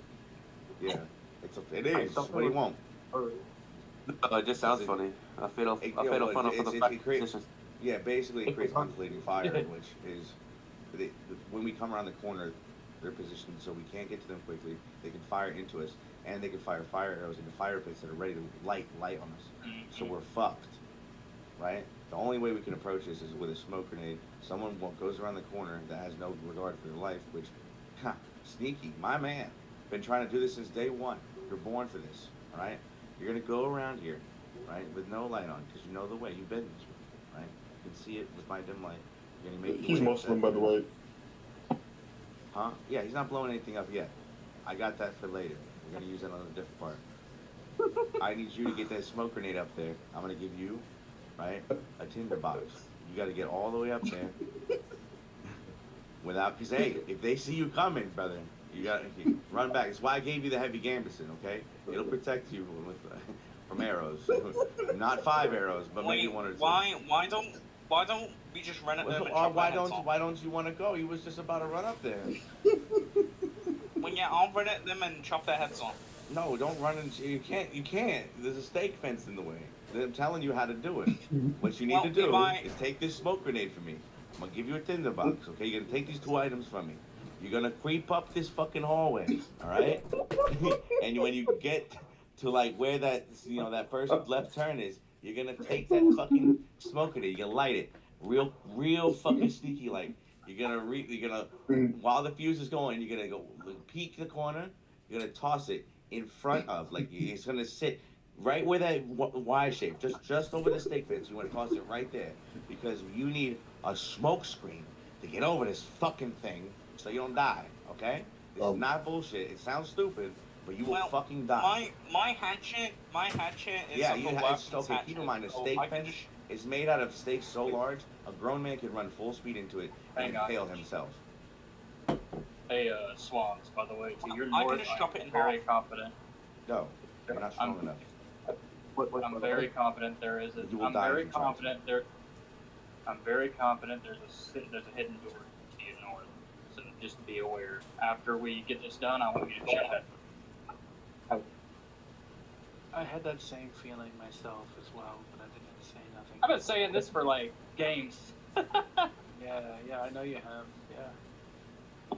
Before even last game, you were saying it. Yeah. So after that's done, we'll go ahead and set the planks up to where we can walk through that hidden door and start clearing out for ourselves if we have time. See what I'm saying? That's what I. So we're set up for at least everybody's going to get 50 copper this game, at least. If everything goes south on your end, at least we'll have 400 divided by 5 divided by 8. Everybody gets 50 copper. Did you give the horse a share? Fuck the horse. The horse never received a MLG. share. The horse, MLG. bro. What are you MLG. talking about? On horse, on What are you horse. talking about? Saying shit like that, I hope you walk closer to the ass of that horse next time. Oh, wait, I didn't mean to say that. That's my fault. Wait. What did he say? Can I use this time to talk to the guys that are going to be Yeah, you're good. Do your thing. about to perform D-Day? All right, cool. So this is going to be kind of tricky, right? He's going to sneaky. What you're going to do is you're going to move up there. You're going to get to about towards the end of it where you can toss that grenade right over the stake fence to create a smoke screen for yourself. That way, once it goes off, you can go over it, right? If you throw the grenade, you can retreat back. You're going to manage your stepping carefully.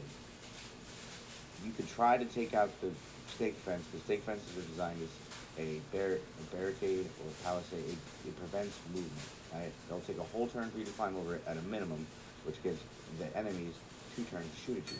With a smoke screen, they don't know where they're shooting. It gives you them disadvantage and allows you to get over it, hopefully in one piece. At this point, if we wanted to go and get a plank, maybe that they don't need, or something that maybe could help, right? We could try that. The smoke screen will just probably give us the advantage enough to be able to climb over together, right? And then we have to deal with everything else. They're behind a wall with multiple bows and arrows, right? So we have to get in there. We're gonna jump over this thing in the smoke screen, and then we gotta climb over another wall to fucking fight our back to these things. We got a guy with an arbalist. We got a guy with For a that fucking... stake fence, bro, it's it's spaced out where you could fit through it, but they have it close enough to where the animal. But it's wide enough for you to walk through. Yes. You don't have to jump forward. Huh? It's wide enough for a human to walk through. Yeah, but you still have to slow Yeah, down. You yeah. can't just walk. You can't just. You have to like. No, squeeze yeah. through. You'll be slow, yeah. but yeah, you can make your way. Yeah, through. it's designed to slow you down. Oh. Is the thing. Cow traps. But you don't want to be slowed down. Because if you slow, because right behind it is a giant fucking position where they fire from. They fire bows and arrows from that position. That's where people died last time. Watch out for cow traps. If you step on a cow trap, you get injured. Luckily, goblins don't typically use cow traps. Alright, gentlemen. Unless you don't. Your break is over. We're going to continue. We left off with Mitchell's crew continuing to explore toward the west. They're approaching a T intersection, right? The tunnel that they've been exploring through is about only 30 feet toward the west till there's a T intersection. A 10-foot square intersection with 2 ways out. You can continue toward the south, where you can kind of see around the corner seems to be a destroyed campfire. From what it looks like, there's like a few firestones surrounding a fire pit, right? Just ash and charred wood, but it's all kicked about, so stones are misplaced and removed here and there, and dust and ashes all over the floor. Toward the north of the intersection, you see that the tunnel continues for about maybe 10 to 20 feet ish, right, as it curves and turns toward the or continues toward the west into a very short tunnel that opens out into a large intersection of a chamber. In that curve of the tunnel, right, toward the north still, right, there are a few stakes planted pointing in our direction, southeast. Along that eastern wall of that northern tunnel from the intersection, there's also a pile of firewood. It's a small pile of firewood just up against the wall. Nothing crazy. Let's see. But that's as we notice as we explore up to that position past the flowers. Alright, Mitchell, with that new situation in mind, how would you like to proceed? You want to continue west? I mean north or south at this point? What I'm gonna do is I'm gonna turn around, right, take a step to the right, so they can squeeze to the right of me. I'm gonna holster my warhammer. I'm gonna pull out a smoke grenade, hand it to Lumberjack. I'm gonna give him also a tinderbox. Alright, That's a lot. So, what's first? Yeah. You move to the right of you, right against that wall, and you start. I'm just gonna basically scoot out of the way so he can get around me. I'm gonna hand him a smoke grenade and tinderbox and tell him you need to sneak up there and smoke off the spike wall. Let's go past the spike wall so they can't shoot at us with bows. Make sure you hug the left wall, and you'll be fine. All right. So as you were saying all this to Lumberjack, you know, Mitchell's turning around to explain the plan to you and pass you off some gear, right? He's maybe putting his shield and hammer away for a moment to take us some gear. Do you want to listen to him and, of course, wait to receive these items, or do you want to take some other action? Yeah, I'm gonna wait. I'm gonna wait and receive the items. So I'm gonna go like in front of him, if you know what I mean. Like, Okay, go past him. I'm gonna move up and and take this smoke grenade You need the tinderbox as well. and the tinderbox. Yeah. Yeah, hug the left wall. All right. So as Lumberjack goes around Mitchell into the intersection, Arthur, you can see like the other two are, you know, discussing plans and getting gear out, and Lumberjack's moving into the intersection carefully, right? You want to just wait here in the tunnel still, or do you want to take action? You want to get into another position? Where's Carl? Carl is not with your crew. He's working the. Fuck. Yeah, he's picking away. Yeah. All right, so Arthur, it's your turn. So, as you see Mitchell and Lumberjack making plans and passing off gear and such, right? Getting ready to advance with smoke grenades and such, or smoke bombs. What is your move, Arthur? Awesome. All right. Oh, I'm gonna move up close to Mitch. okay. So just follow him. Is there anything else you want to do or prepare? Yeah. Can I equip my shield and spear? All right, there we go. Yeah, that's good. Yeah, what kind of shield is it? Is it a normal shield? I think it's a heavy shield. I'm not 100% sure. All right, let's double check then.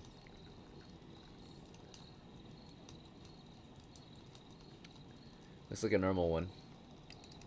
I think you decided to buy a normal one at first. Alright. Bilbo, as you see the party slowly and carefully advancing, passing gear off, making plans. Arthur just right on Mitchell's back, right, with his gear out. What would you like to do, Bilbo? Well, I'm gonna continue following them, and I would like to prepare my bow. What kind of bow is it? It's a short bow. Alright. So as the party here is kind of gathering and getting ready for a combat, it seems, right? The other party's still picking away, right? So you have yet to pass a turn. So right now this crew is moving at the minute rate, while your crew is moving at the 10-minute rate. So at 8:20, you guys will finish your job, pretty much, right? You'll be working until 8:20, but what they just did just now took about a minute, right? So, all right. So now at this point, decided to wait, would we be able to get it done? if they decided to just wait the next 9 minutes and do absolutely nothing, yeah, sure. But they're not doing that at the moment, it seems, right? Yeah. They're taking action. Yeah, I know. Alright, so Lumberjack, right? You were waiting to get some gear passed off to you, and you saw Mitchell taking out gear. He put his gear on against the wall, took out that tinderbox for you, took out that smoke bomb. You had to put away some gear to take it, right? So you probably tucked your hatchet away into your belt to receive a tinderbox in one hand and a smoke bomb in the other, right? So with that in mind, we're gonna make some changes to Mitchell's record sheet, noting that the smoke bomb has been received, right, or has been traded. Same with the tinderbox, and it's been traded to Lumberjack. So Lumberjack now owns these items at the moment, right? Tinderbox and smoke bomb. Right. So with that trade, of course, throughout that past minute, Lumberjack, were you planning on lighting the smoke bomb now, or try to get some open flame going? I wanna like push up, like, and hook the level. Okay. Is that it for your turn? Yeah, and then like I'll light it when I can. When you're at the end of the tunnel. When you can. I mean, you can light it now if you want. When do you want to actually light it? At the end? You said at the end of the tunnel?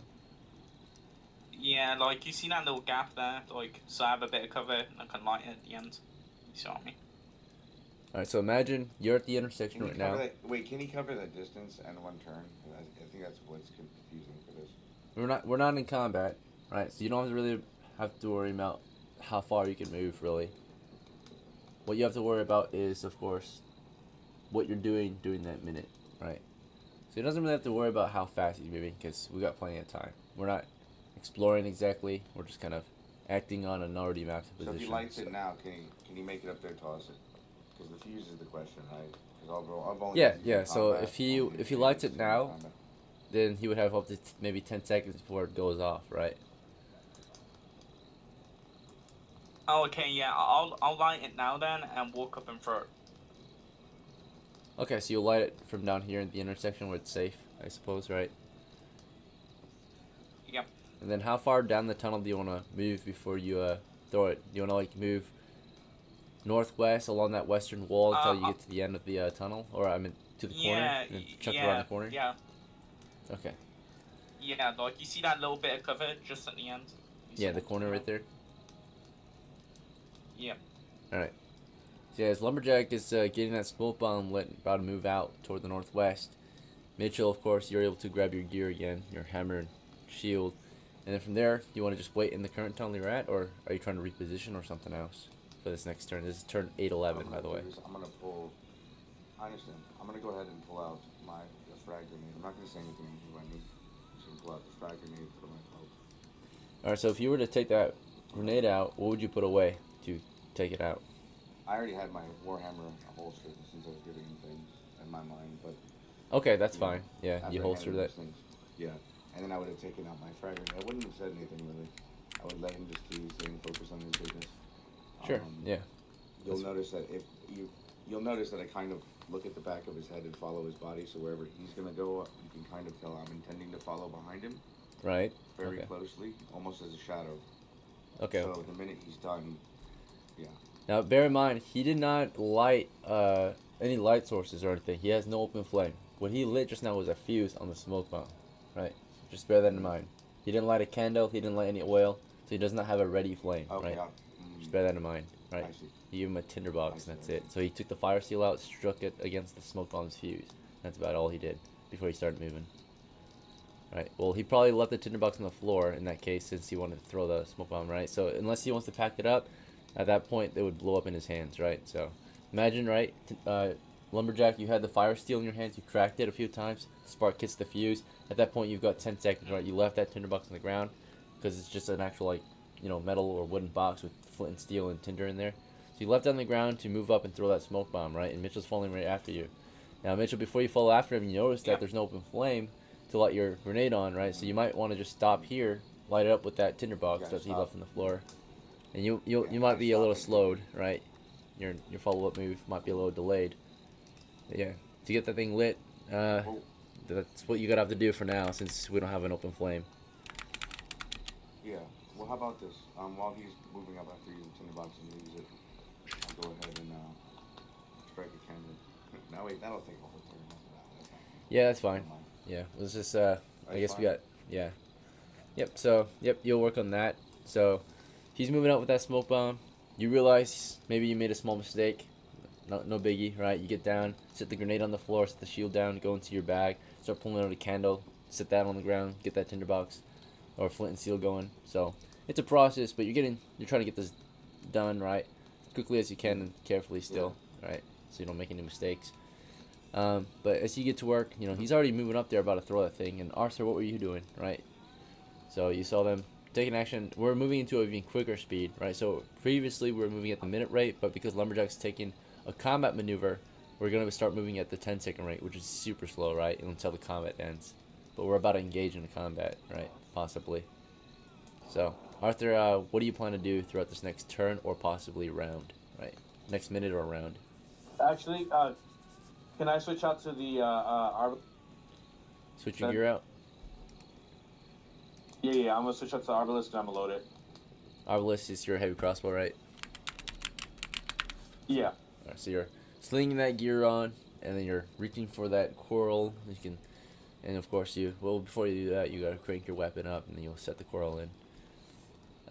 Alright, so you get to work on that. It takes a moment, right? Bilbo, as Mitchell and Arthur are still prepping for the combat, you see, of course, one of our guys run off down the tunnel to throw a smoke bomb down, or a smoke bomb into the maybe the next area, right? Do you want to go after him? Do you want to wait with your crew or something else? What are you doing for this, your next minute or possibly round? As soon as Arthur follows them, I'll follow them. Alright, so you'll wait with Arthur. Okay. And they're gonna be a few rounds, right? Wait, Mitchell is also going or no? No, they're here. They're gonna be here for a few more rounds, right? It's a process. I'm taking a knee lighting a candle right now. Yeah. Yeah, so I guess I'll stay here and I'll follow them when they move. Alright. So, Lumberjack, you know, you moved up toward the position, toward the corner, right? And you're about to throw the smoke bomb. Were you gonna just throw it blindly, or do you want to peek and throw? So, if you throw it blindly, you don't know exactly what's gonna land.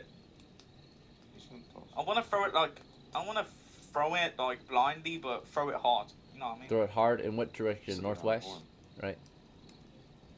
Yeah, northwest. Yeah. So you throw it blindly. So imagine throwing blindly means that you're just kind of like chucking it around the corner, right, in that direction. But you don't see anything that might block it, right? So let's say like you threw it in a force. If you blindly threw it, there's a chance that you would maybe hit a tree instead of the objective, which is 30 feet away. Does that make sense?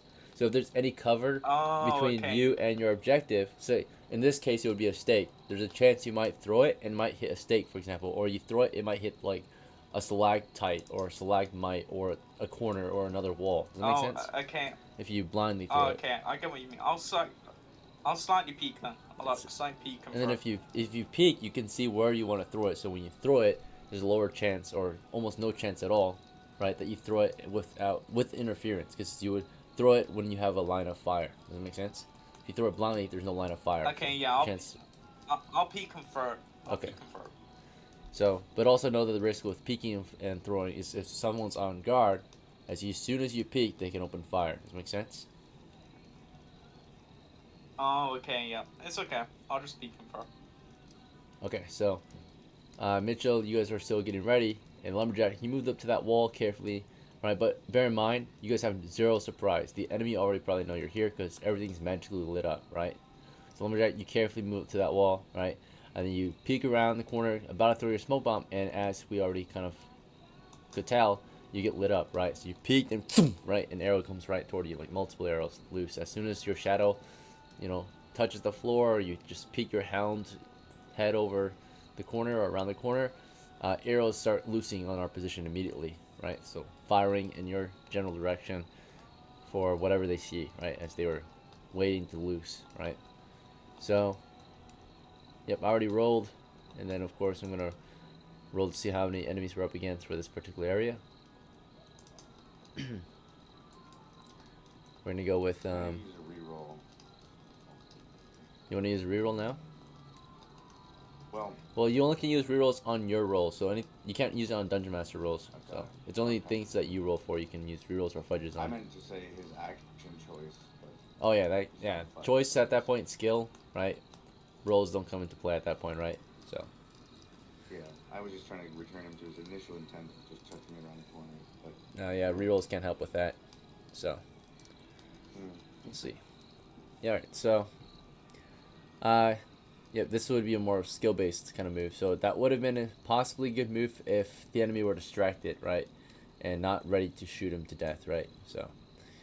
Alright, we're going to see how many attackers we're up against. Just a moment.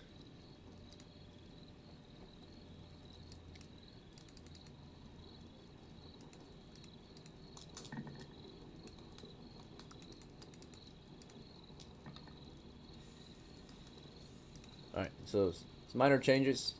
As you peek the corner, naturally allows you to kind of observe and maybe kind of, you're not supposed to map it out. I'm not supposed to draw anything because we're not technically mapping, we're going to go into combat. So when we go into combat, it's more theater of the mind, unless the area is already mapped out. Which technically kind of is, so yeah, since it's already kind of mapped out, I'll just annotate some changes real quick. But realizing, you know, as you peek, the stakes are reinforced, of course, around the corner. And then, of course, the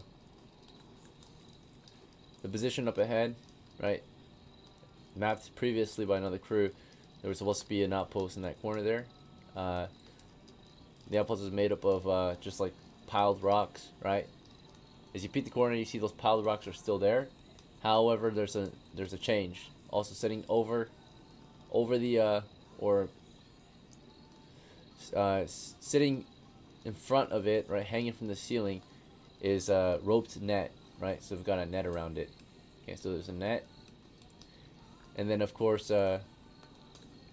there's like firing holes between, you know, some of the rocks here and there, or firing slits, I should say.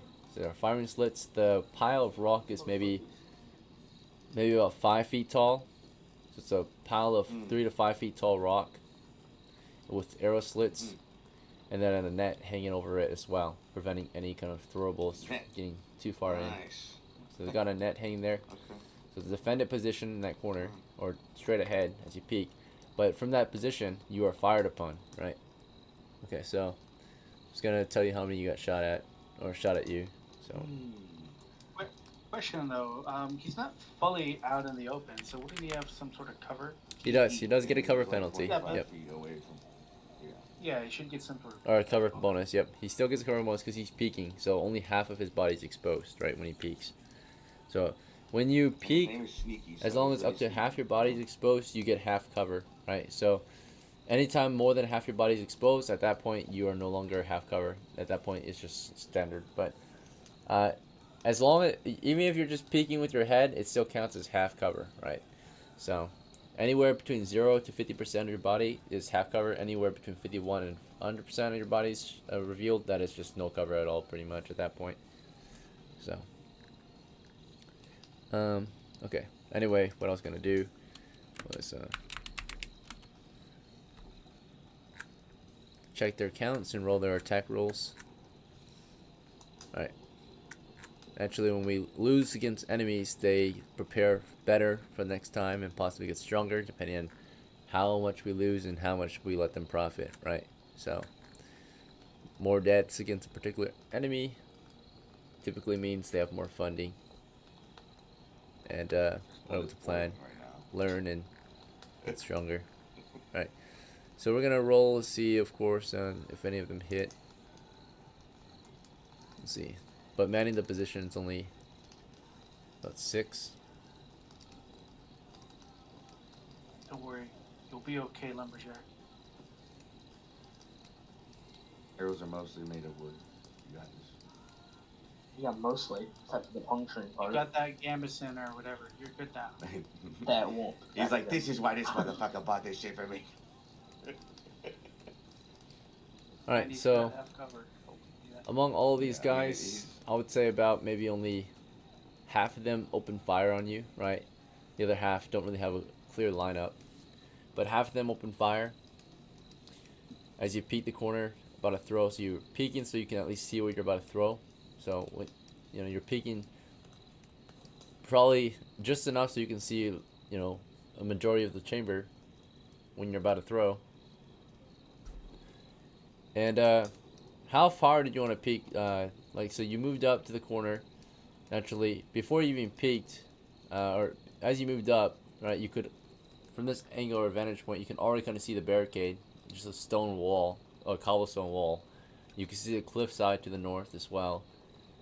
Was that far enough? Did you want to just peek that much, or did you want to peek more to the point where you could see the actual? Yeah, I just wanted to like peek enough so I can just see where I'm throwing, and then just throw. Like. Well, what did you want to see before you threw? Did you want to see, like, was this cliff enough before you threw it, or did you want to see more? Yeah, like just enough so like I knew like where the cops from, if you know what I mean. Because from this angle, you can see the cliff. Like I just didn't want to hit the. I just didn't want to hit the stakes. That was the main thing. Okay. I didn't want to hit the stakes. So if that's the case, you might not even get shot at. What right? are you trying to obscure is what you're trying to figure out. Alright, so basically, you threw it at the cliff, right? The line of fire of the archers. You wanted to throw it at the cliff, 30 feet? You could throw it up to 30 feet. Is that good? I'd say about 20 feet. Like I want to be in the middle. Okay, so throw it 20 feet over the stakes? Yeah, like that. Alright. So, Yep. you peek just barely enough where you could see over this, or you could see all the stakes. You could see a little bit of the barricade. You could clearly see you can, not maybe clearly because this corner here, but you can see quite a bit of the cliff, right, with your vantage point. And that's when you threw it. You threw it over the stakes and roughly 20 feet northwards, right? And they would react to it as soon as they saw something being thrown. They would suppress fire. So 3 of them would, you know, have ready shots. They would loose and try to hit whatever they saw. But naturally, you weren't a single target at all because you were never in their line of fire. Naturally, when you threw it, when you just decided to peek, you peeked only enough for you to see what you needed, but without being shot. So you did a good peek. You didn't overextend. Now, naturally, there are some benefits to peeking more. You'll see more, of course, and as long as you don't get shot and die, you can act on that information, right? Alright, so you threw it, and the smoke grenade, of course, pops off, right? And basically, the radius of this thing is 10 feet, dense smoke, so you can't see anything. You're completely blind in that smoke if you're in it. And then after that, it's not so dense smoke. It's another 10 feet of light smoke. So we got heavy smoke, and then we got heavy smoke.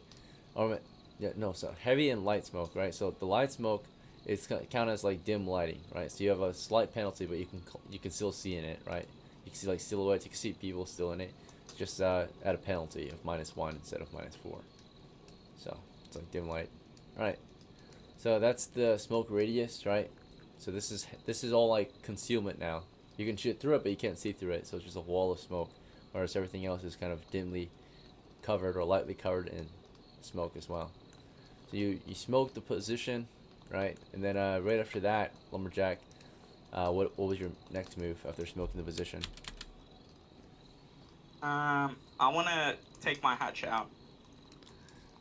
All right, take the hatch out, and Yes, sir. from there, you want to charge or something else? Or do you want to wait for your comrades? The smoke, by the I'm way, gonna only... wait for my comrades so we can all charge together. Okay. What was last? And the smoke only lasts for, I think, 2d8. Let me double check the duration. 38 sounds right. Alright, so it says smoke bomb. Let's see. It will last for 2d8 rounds. Causes blindness, right? So let's roll that. 2d8s. 4 rounds. So it's only going to be effective for 4 rounds. So this is the first round, and after this round, as you wait, after 40 seconds, now we're gonna go at combat rate at this point. These guys are still in turn rate because they're doing a non-combat action, right? They're not taking any real risk unless there's a wandering monster encounter, which we'll check typically if they make noise, which they are making noise, or of course enough time passes. Actually, we'll do that right now. So as they initially start making noise, we'll roll to see if there's anything nearby that decides to react to this crew. So in that case, it's the noise encounter check. And noise encounter check, every time you're making noise, roughly, there's a chance of an encounter. Or something deciding to react to the sounds you're making, right? Okay, so at least in the first maybe minute or so, on average, nothing seems to be reacting to your crew. These guys are chilling, they're just working near the entrance, right? There's always sounds near the entrance anyway. And all the monsters probably don't have much care for what they're doing at the moment.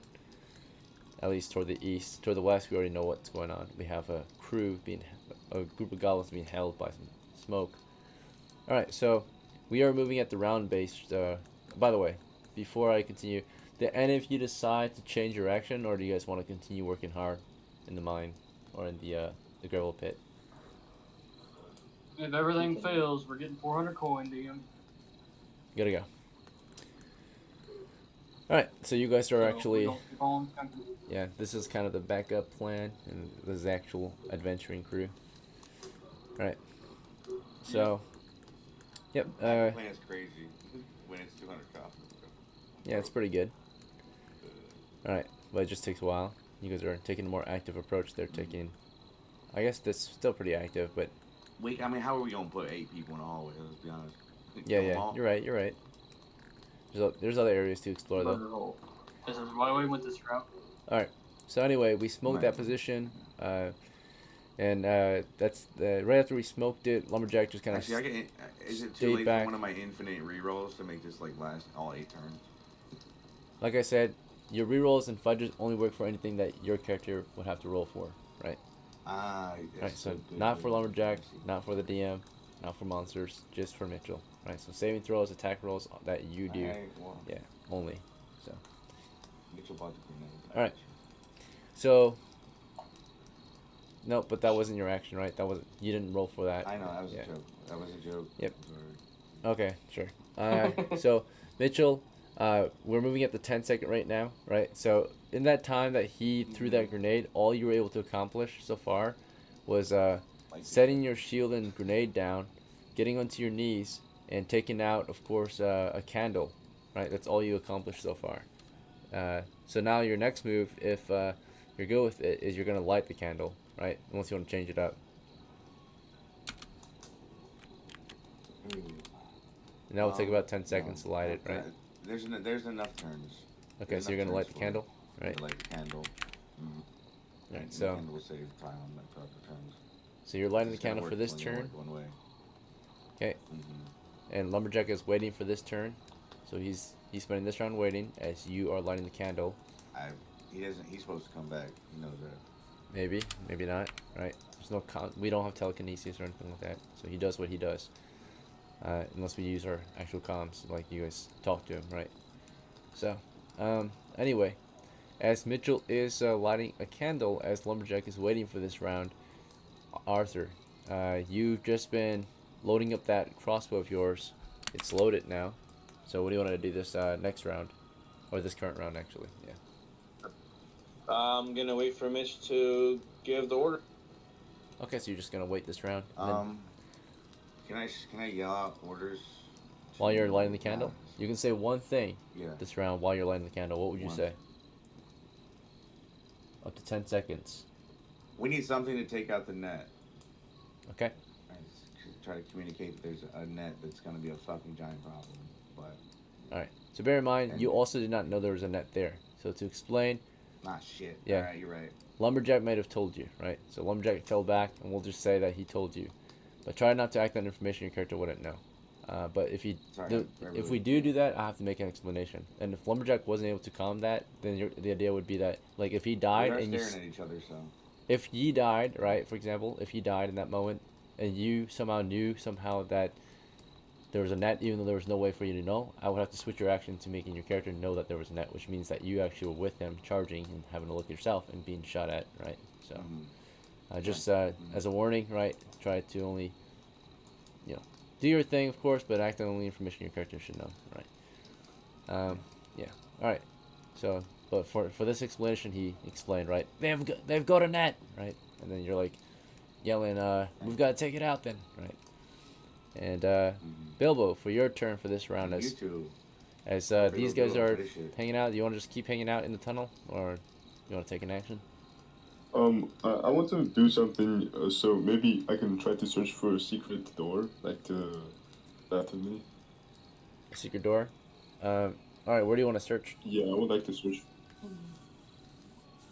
I don't want to touch the flowers, just the space to the left of the flowers. Space west of it? Okay. So the idea when you're searching a... yeah, but on the other side, below them. To the south? Yeah, like, yeah, and to the west. To the west? Yeah, there's good. Okay, so bear in mind, when you're searching for secret doors, you usually want to search areas that you suspect of having a secret door at, right? Especially given the shape of the area, what you know about the construction, about the dimensions, about other areas of the map. Would it be likely that there would be a secret door there and some other chamber, right? For example, right, clearly, you wouldn't search this corner for a secret door because where would it lead? Into the other side of the corner, right? It's, examples, right? Like, you wouldn't... So, like, if there was a secret door here, how big do you think that chamber would be, right? Would it be important? Would it take you through all this area? Like, keep that in mind as well. So, for example, this side would be a good area to check, possibly, right? Because you know for a fact that this wall, based on what we've mapped so far, might be a lot denser than, say, this wall here that's only about maybe 5 to 10 feet wide, right? Makes sense? So, just give you an idea of well, what you're searching for. I didn't really know that, to be honest. And some areas are better than others, and naturally, searching, you're going to see everything that is not hidden. When you're searching for a secret door, if it's hidden, then it takes a while to actually spot it. Because that's just, when you're doing a find door check or whatever, that's like intuition, like insight. Because you're trying to see past cover and concealment. So your character's just observing and trying to look for clues or indicators that might hint that this wall, if touched or messed with, might actually be, of course, if you were to move the cover or concealment, it might be an actual secret door. Make sense? So you can check that wall all you want. Yeah. Clearly, there are some lavender flower vines in the way, so that already obstructs and lowers your chances of actually seeing any hints. But that might be a hint itself, right? And even if you see the hints and all that, but the door won't open unless you actually interact with it. So the idea is that another good way to just find out if a door or a wall is actually a secret door is to actually try to open the wall right away, right? If you think it's safe enough to do so. That makes sense? Because all detecting doors will actually do for you is confirm if you notice anything that might indicate it's a hidden door. But in the end, you're still going to have to mess with that wall. You're still going to have to touch it, push it, pull it, right? So some people go straight to pushing and pulling because that would automatically identify it. Same thing with the trap, right? Instead of looking at the floor for traps, you can just have a 10-foot pull, and then of course the trap pops off. You know there's a trap now, right? So makes sense. Now what you're doing is fine, but Yeah. given the fact that it takes a long time, you're probably not gonna find anything, right? So just saying, just like a heads up, right? All right. Yeah, you look at the wall. It's a stone wall so far, and you'll keep looking at it until you see something possibly, right? So, the idea at the rate is that your character is able to study about 10 feet of wall, 10 foot by 10 foot area of wall after 10 minutes. So, for just 10 seconds, you would be able to see like a few inches of wall, and you would be able to confirm whether or not there's any clues or signs that it might be a secret door, right? So, whether it's just a standard wall or there's a button behind dust, right? For example. Alright, so you're looking at it, looking for any signs of a secret door on that cave wall right here. Would it be worth it? We'll find out. So, we'll see. Alright. Back to Lumberjack, right? You were waiting here at the, and by the way, the reason why we're not coming back to your crew unless you guys want to do something is just that they're moving at a way faster rate, right? Yeah, so you guys were just chilling, mining away while these guys are in a very action-packed scene, possibly. So Lumberjack, it is your turn again, your round. When this round ends, there will be 2 rounds left with smoke. You've been waiting for your previous round. You want to just keep waiting? I saying. I back up a little bit and I saying I want to charge. Okay. Yep. So you're gonna get permission this round. So you spend this round kind of looking back, waiting for permission, asking, of course, or to I guess sharing your intent, right? Requesting to charge. So Mitchell, last turn you spent that turn talking about the net, and of course lighting that candle. So the candle is now lit, right? Do you plan on leaving this candle on the floor, or you want to keep this in hand? I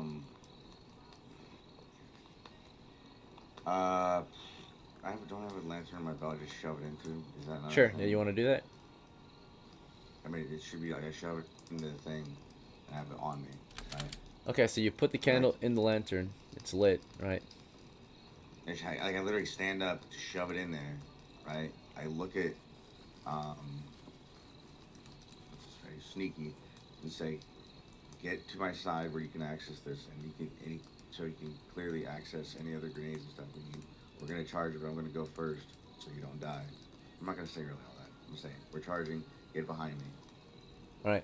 So yeah, as he's calling out to you, says, "I want to charge." You're like, "We're charging," right? You're responding to him.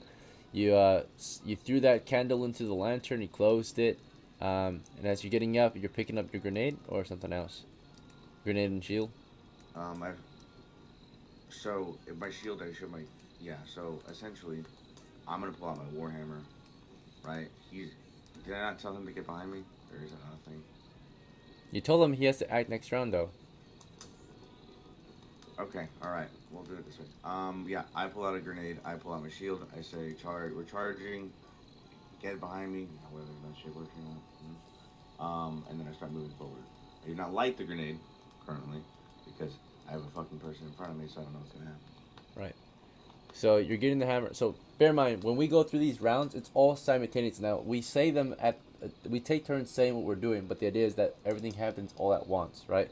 It's like yes, yeah. And when he said that he said those things to you earlier, I want to charge. He was saying that while basically you were saying we're gonna charge. Make sense? You might have said it maybe after him. You might have said it before him. So a better way would be we're charging, and I push past him, pulling out my hammer, right? Right. And get in front of him. Is that a better way to say it? So it's smooth and makes sense. Makes a little more sense, okay. Yeah. Appreciate it. Because he doesn't just stay there the whole time. Yeah. I appreciate you working on I would appreciate you working on the wording because too much can be left to ambiguity. Right. So you got the hammer out. This is your magical one, right? Yeah. And the shield, obviously, but the shield never went away. Well, no, it went to the ground when you were preparing your gear. So. Oh yeah, true. You were on your knees. You put your candle in the lantern just now. That took 2 hands, and near the end of the round, you were able to pull from your holster the hammer with one hand, and pick up the shield. That's all about all you were able to accomplish, and you weren't able to move any further, at least this round. But you did recover the shield and the hammer. Now the grenade's still on the ground though, right? Because you picked up the shield with one hand, you picked up the hammer with the other, right? So unless you want that grenade, you're gonna have to either drop the hammer real quick and then pick up the grenade, or drop the shield real quick and pick up the. No, no worries. I want the hammer and the shield. Okay, maybe someone else can grab it, right? So. Yeah. Let's see. And they're gonna have to be behind me, or they're gonna fucking die. So. All right, this is your heavy crab spider shield, right? Mm-hmm. Okay.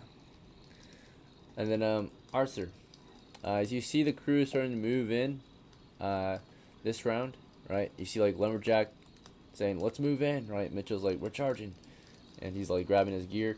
Are you gonna follow after or something else? Well, he's not moving quite yet, but he's preparing to move. Yeah, so you're just getting ready to move still. All right. And then Bilbo, you know, we're gonna see if you got any results.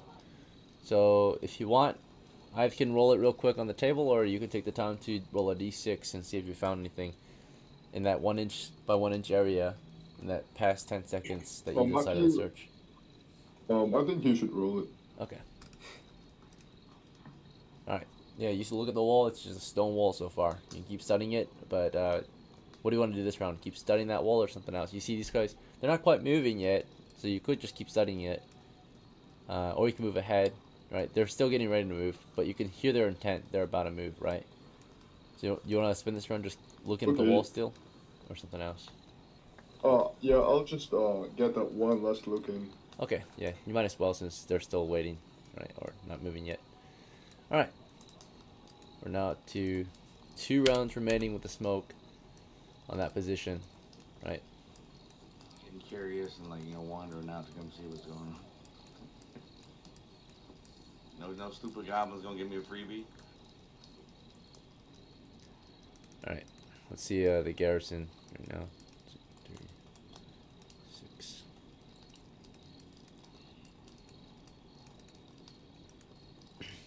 Wait, don't I speak goblin? Okay, so back to Lumberjack, right? So your next round, Mitchell gave the order. We're gonna charge. At this point, do you want to charge or something else? Yeah, I want to charge in. Alright, you start charging, right? So you move in. You're moving through that smoke here, and as you move through this smoke, right? Bear in mind, this is not the dense smoke, this is the light smoke. These guys here are able to see you, so they see you moving through the light area of smoke. Is that fine? You move fast as you can, but there's a chance they'll light you up, right? You still want to make that chance? Or you still want to make the move? Yeah, I mean, I've got to risk it. I'm charging. Alright, and what direction are you trying to charge? You're trying to run through the dense smoke and into their position? Yeah, I'm trying to, like, dive. I'm trying to dive into, like... I'm trying to, like, dive into the stones and, like, chop their heads off. Okay, I see your plan. So, you step out of there, through the smoke, you try to move as quickly as you can. They had a ready action, right? They had their weapons aimed and ready to fire. So you're going to loose, right? So they loose on you as soon as you step there. They had a ready action, so technically initiative wouldn't play into this, right? They already had their action ready. As they see you move, they loose. So, yeah. So you would move, they would fire. And this guy would fire first. He would see you moving through the smoke as quickly as you can. He'd roll a hit. The raw roll is 12, right? And we'll start with any bonuses he has. So he has a +1 for close range. He has a +2 for the flank, right? Because he's shooting you in the side. You're moving northwest. He shoots at your side. He has a... that's it so far, yeah. When it comes to penalties, you are covered by smoke, right? So you're in a light area of smoke. His holy symbol is not out. Other penalties include we're gonna include your speed. You're moving quickly, so I would say as you're moving, if we look at the adjustments, you are a moving target, right? So if we go into defensive actions, you're considered to be... I'm trying to give I think I'm a light footman. You light footman? Okay. We can double check. Yeah, I think so.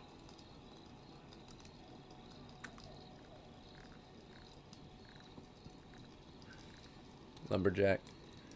Yep, looks like you're a light footman. Little to nothing on you. Alright, so we're gonna look at it's called yeah, evasion. So it's your movement applied to armor class. So if you're a light footman and you're moving defensively, so in this case you're doing an evasion. If as you're moving, you're trying to evade enemy shots. So you're just basically moving quickly, right? Trying to avoid enemy shots. And therefore, you would get an extra -3 penalty on his attack roll. So now he's at a -1. I think that's all we can do for you. Yeah, so we did the concealment, Wait, does which the gave you smoke -1. affect it? Yeah, we already applied the smoke. You're in the light smoke area, so it's it's just light, right? Like they could clearly see you. Just Wait, it's only do dense. goblins see worse in the dark, or? They see better in dim lighting. You're in dim lighting right now. Right. Oh, okay. Nothing could see good in nothing. Yeah, could see good in complete darkness. Goblins, of course, see best in dim lighting, and bright light is too much for them sometimes, right? So they see better in dim conditions because they have night vision, right? Like dogs and owls, they just see slightly better. It's not as bright to them, right? They're more sensitive, right, to light.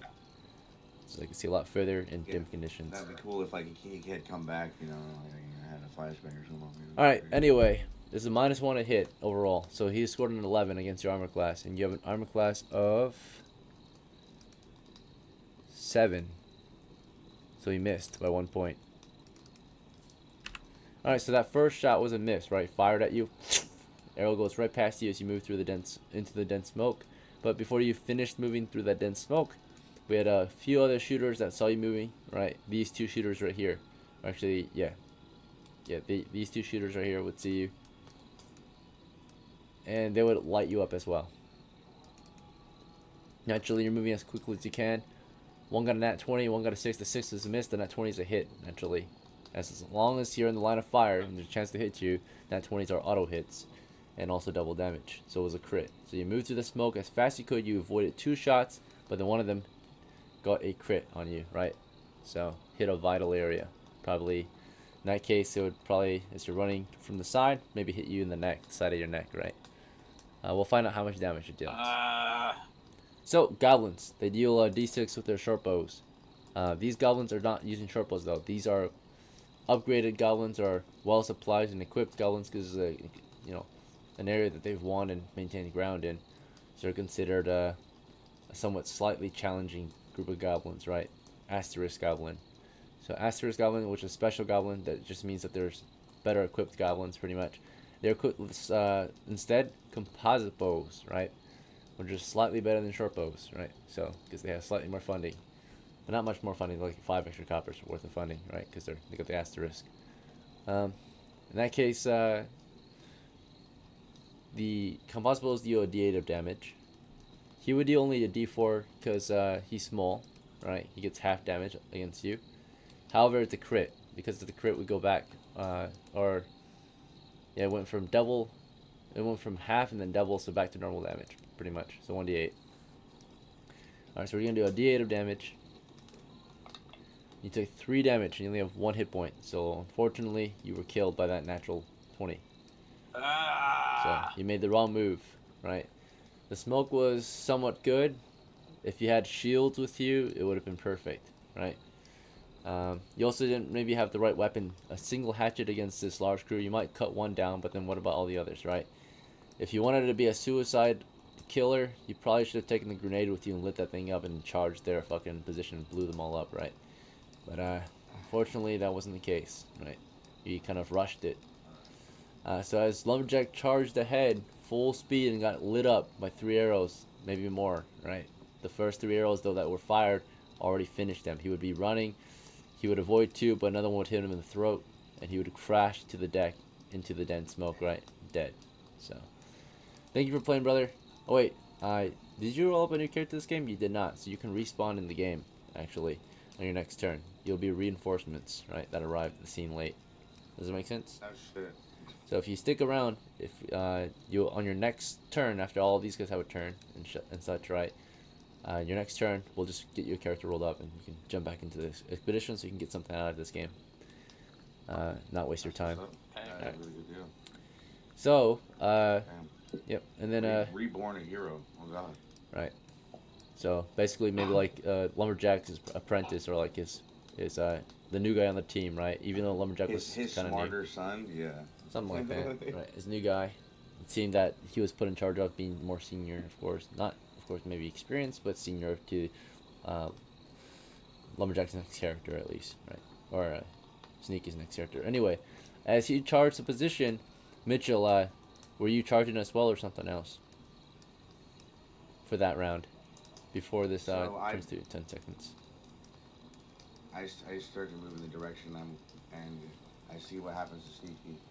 Right. I know that the smoke's gonna fade, and we have to close this window of opportunity at least as much as we can. So, I continue to push forward. Full speed. Not in too much of a haste. Not in too much of a haste. Okay.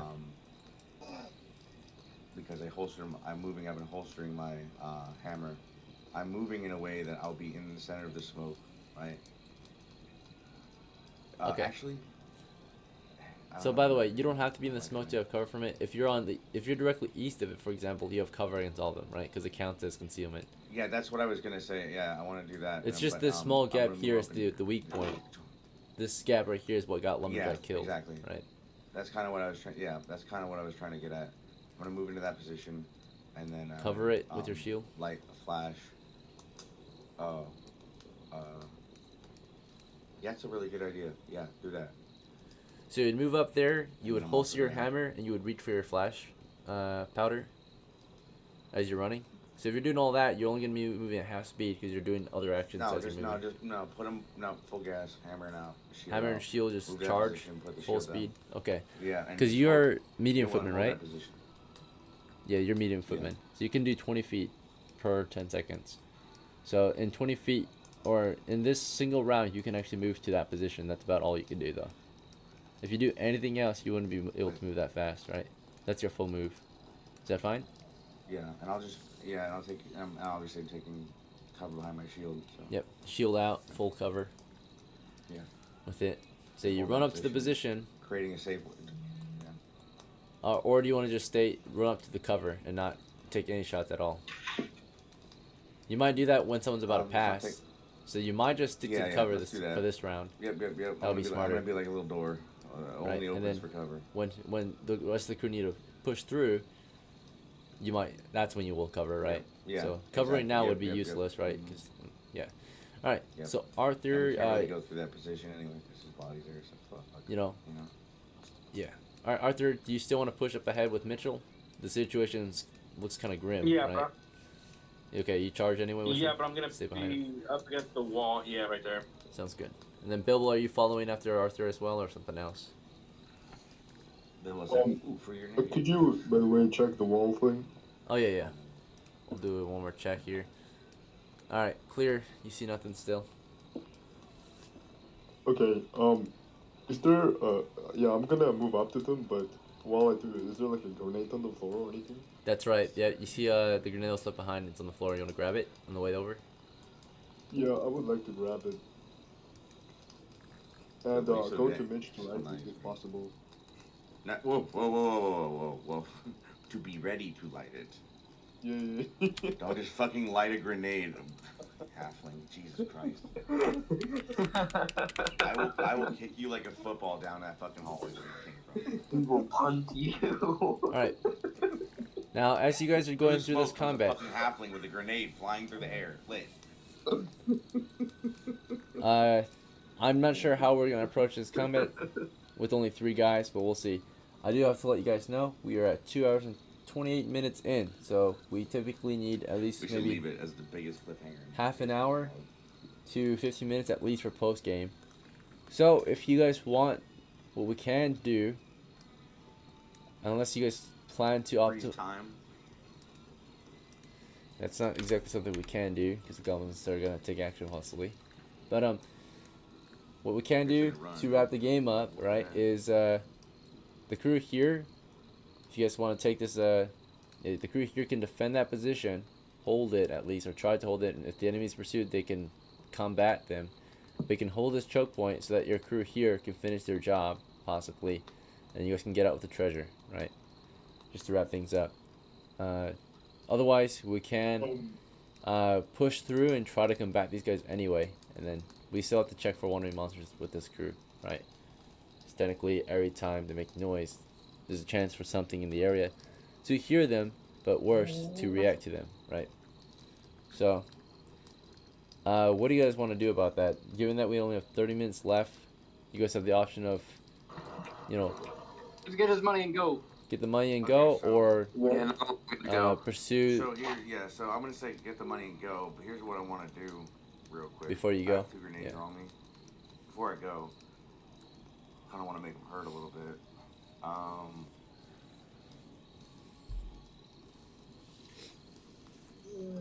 It's not really worth it.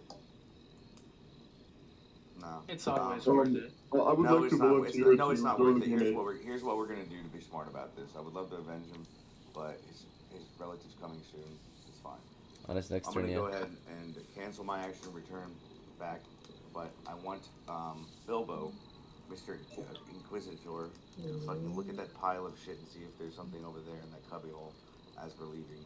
And I'll wait for him. That way it gives us time to like cover him in case anybody comes out to attack. He can look in there, and then if he finds anything, we can get it out with the other loot.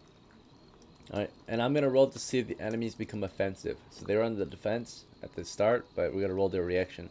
The reaction is not exactly a normal please reaction, come it's a down this morale check. motherfucking hallway. Ooh, So- baby boy. It doesn't mean that they're gonna come down the hallway if they're offensive, by the way. It means that they might blast the corridor you're in, right? Light you guys up in the tunnel, right? So, from their position. Okay, I got a big old shield. I'll be fine. alright. So, there's it's a morale check here, basically. 7, which I think is a pass. Yeah, 7 or lower. So they're gonna take on the offensive now. So they were just holding, firing, they were just being reactionary, right? Or reactive to your crew. But now they're gonna start to take action, right? Against us. Now that we're held up in the tunnel, right? They might take a more offensive approach or active approach to dealing with your crew being, of course, the attackers, right? So, Alright. as that's going on, we're going to check with this crew real quick, make sure that they were all quiet and safe, right? I mean, they weren't quiet, but we'll make sure that they were safe. Nothing reacted to the crew. So, I rolled already earlier for the first, so naturally, this area is already cleared of any nearby threats, like even the neighboring chambers have been cleared in the past. So I'm going to say that basically, as they're making noise, typically it would be a roll, a d6 every single time they make noise, and they make noise every single round, basically. But because there's not a lot of, because the area is cleared out already, I'm going to do it like I did earlier, which is every minute there might be a chance for something far in the distance to choose to react to the noise that they're making, right? So, you guys were only doing combat and exploring that area for just a few minutes or less, right? So this crew here, they had like 9 more minutes to go, right? So I have to count for the other 9 minutes that they were working. If anything decided to react. So 2 things possibly reacted to this crew from a distance. One of these reactions were neutral. One of these reactions were somewhat hostile, right? So it's not immediate attack, but it's coming to warn our crew maybe, right? Try to drive us out, ask us to leave. We're going to roll to see what kind of encounter that was for this crew that was working hard, mining up crystals.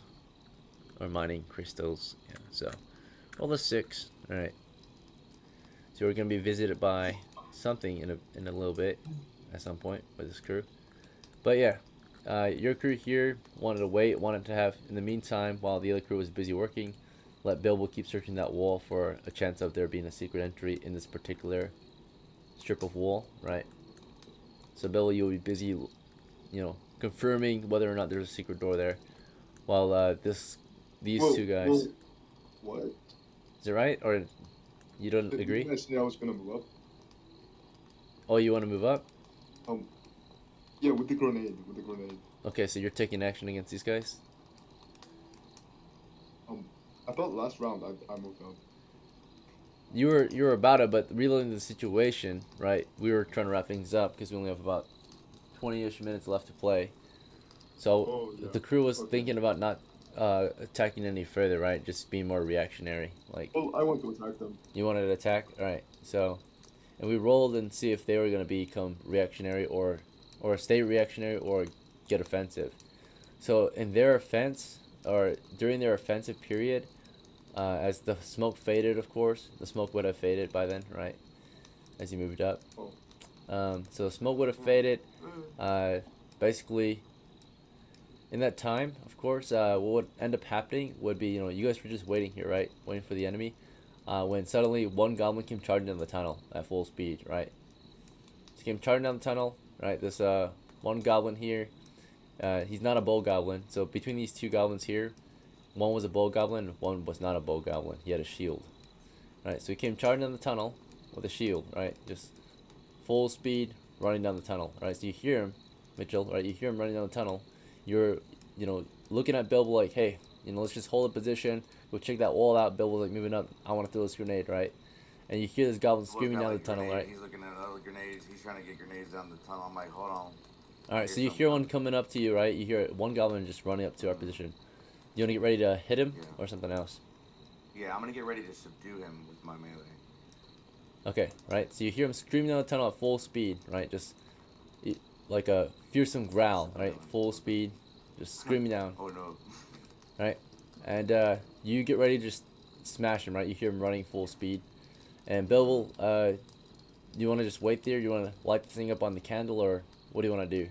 Right? No. Wait. I want to. So the goblin is clearly charging at We can hear it. We don't see it yet. We hear one screaming like full speed, like, yeah, he's coming. right? Like a maniac, right? Yeah, and I'm giggling. This is about to be fucking hilarious. Alright, so he's just full speed charging our position right now, right? Just one fucking goblin. Bro, just... What do you want to do, Bilbo? You want to get ready to shoot him? You want to fall back? You want to charge him? Just get out of the way. Just... No, don't do that. What do you want to do, Bilbo? I want to,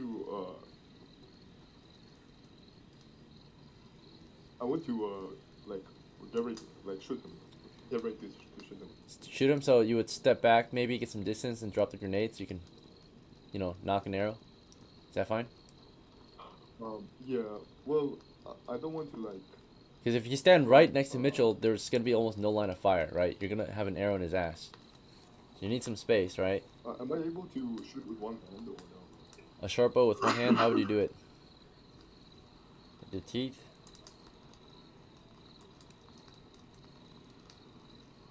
Alright, so you want to think about it, or do you want to take an action? Yeah, I want to take an action. I'm gonna actually light the grenade. Okay. Alright. So, just in the future, of course, you need to be decisive, right? Otherwise, it'll count as your character's turn to think about it. Because he, like, you know what he said when it was his turn? He already told me, right? I already know what he was doing, right? He said, Rrr. Right. So, you guys, right, he's not going to wait for you. He's not like, you take your time, figure out what you all want to do, right? No, he's charging, right? So, you got to be decisive, right? So, in this moment, I'm going to say you were decisive this time, but next time, of course, it might be different. So you light your grenade against the candle that's in Mitchell's lantern. Now, as you're doing that, Arthur, what is your move this turn? Right, the smoke has faded; it's gone. We hear a goblin screaming down the, screaming at us, charging us. I'm gonna back southeast, so I can try to get a clear line. I have my arbalest, so I'm gonna try to line up a shot. Alright, how far back do you want to move? I'm getting murdered. I'm gonna move towards the back wall on the east, on the corner. Right, yeah, like right there. Alright, that's good. Take. Alright, now they're still in the way, bear that in mind. So unless they go down and move out of the way, you don't really have a clear line of fire. Alright, so we all have declared our actions, right? So we're in the clear, and now we're going to resolve the round. And what ends up happening is, of course, he comes running down the tunnel. Bilbo's too short to light it on my belt. Yeah, Bilbo, you light your grenade against his belt you can reach, right? So you light your grenade, the fuse is off, or going off, right? It's got 10 seconds before it explodes. He comes running down the tunnel, right? Mitchell, you see this shield first, right? And just a screaming goblin behind a shield, full speed. You want to hit him with your hammer or something else? He just runs at you with the shield in front of him, right? a shield with a goblin. shield in front of him. I'm gonna go ahead and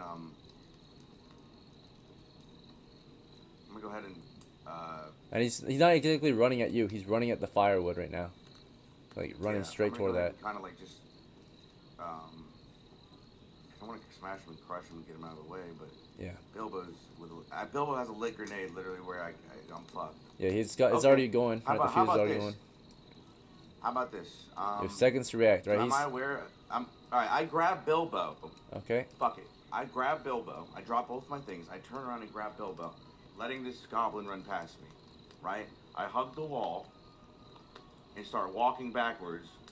Right, giving Mr. Arbalist Man a clear line of sight on this fucking goblin. Okay. Okay. So I let the goblin clear me. He's going ham. He don't see me. Right? I'm dragging Bilbo towards this fucking fence. Alright, so you turn around, dropping your gear, you grab Bilbo, who just finished lighting his grenade against your candle, maybe about to throw it. I see him lighting it, so I'm like, what the hell? So I'm dropping it as I'm turning around to grab him. Right, you turn around, you're grabbing him, you're like, bitch, right? Yeah. And then he comes running out and it explodes, right? Right there.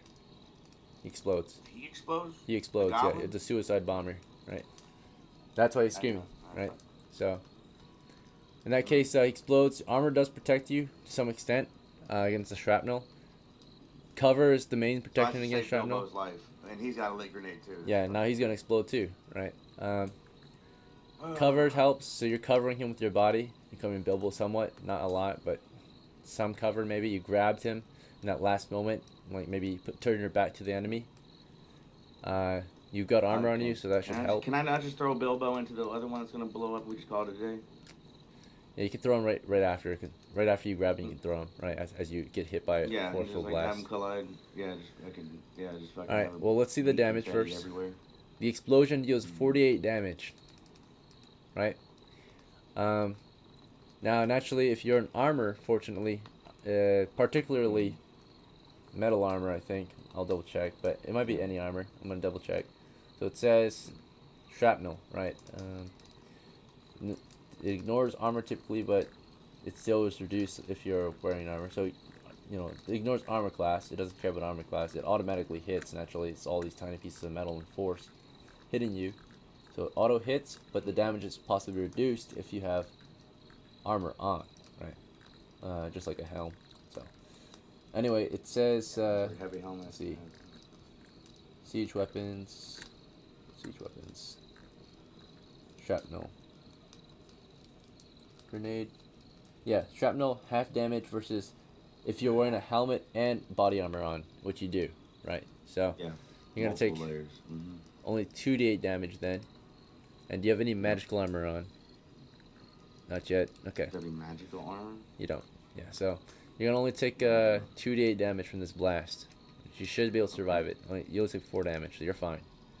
It stings a bit. You haven't been hit in a while, but yeah, you're fine. You just so the goblin blows up, and now I'm throwing Bilbo with a grenade through the mist of this guy. And then you spin around, and you're throwing Bilbo. Now Bilbo, the thing is, you can resist this, right? So you lit it against it for his turn, right? Instead of I'm gonna do a forced doors check on him. Don't worry. Yeah, throw him full force. All right, we'll see. Yeah, He's full 60 fucking pounds. send. Bilbo, right? So you lit the grenade. He grabbed you, covered you from the blast. You still get damage from the force and shrapnel possibly. So before you even do anything else, actually, some of the force hits him. So your body gives him cover. So he already has cover. So he gets 50% damage from that. And then he also has body armor. And he's also not in the, I would say, yeah. So overall, you're gonna count as. He was basically in my ass crack when this happened. Yeah. You grabbed him. You grabbed him as best you could. So typically he would take 48 damage, right? Kind of Gabriel. But then of course he had cover, which was you, and the armor also protects him too. So. Yeah, I can hear him fucking my belt. In the end, it's just he takes 1d8 damage. He took only 7 damage from the blast, right? So, you're hit. The blast automatically knocks you guys prone, naturally. So you're knocked prone, and you were hugging onto Bilbo, but that force and pieces of stray shrapnel still hit him, right? You're not complete cover. You're not a wall, right? So, you covered him as best you could, but when you got up, right? Let's see. Yeah, you I did mean, try if to he lit cover this him. grenade and I fell on top of him, he's in between the ground, the grenade. You know Yeah. what I'm saying? Bilbo's gonna become nothing, I mean, and I'm gonna be covered in him. he was in the blast radius, of course.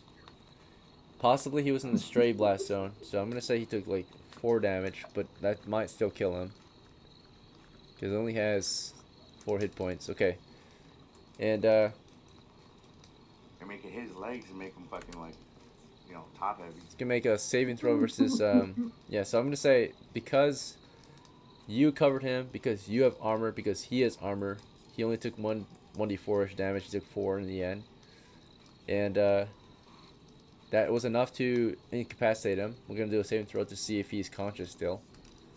So, if you want to roll it, you can. It's 1d20 in the rolls channel, Bilbo. You're gonna make a saving throw versus consciousness. I got a 16. Alright, so you're still conscious, fortunately. And you've got an injury. Let's see, roll a d6 to see where it's placed. Please, please, something good. 5. Okay, that's good. So it's a limb injury. So, with the blast going off, His legs are gone. you know, Damn. Mitchell tried to cover you fully, but a piece of shrapnel hit one of your appendages, right? I'll let you pick which appendage got hit. He's a quarterling now. So you can say one of your legs or one of your arms, right? One of the appendages were hit. Save your arm. If you have a lit grenade, brother, save the fucking thing that's gonna throw that thing away from us. Okay. All right, I can roll randomly as well if you don't want to pick. So a limb was hit. To pick my leg to be Hit. Okay, so a piece of shrapnel hit your leg, right? So you're bleeding from your leg, and you've got up to a minute to stop the bleeding, right? So, but you're fine. You're at 0 hit points. You're down. You're dying at the moment until that bleeding stops, and you're incapacitated, right? You're at -4 penalty to anything you try to do, right? You're at slow speed. You're still conscious, but like you're in a daze, right? You're dying currently. So you're downed. You're out of the fight. You're out of action pretty much, but you're not dead, right? I'm able to throw the grenade though, right? You can't take. You would throw it with a -4. You can't do anything right now. Like if you try anything, it's at a penalty, right? And it would always be at like 50% capacity. Right? You're conscious, You've right? done enough, Bilbo.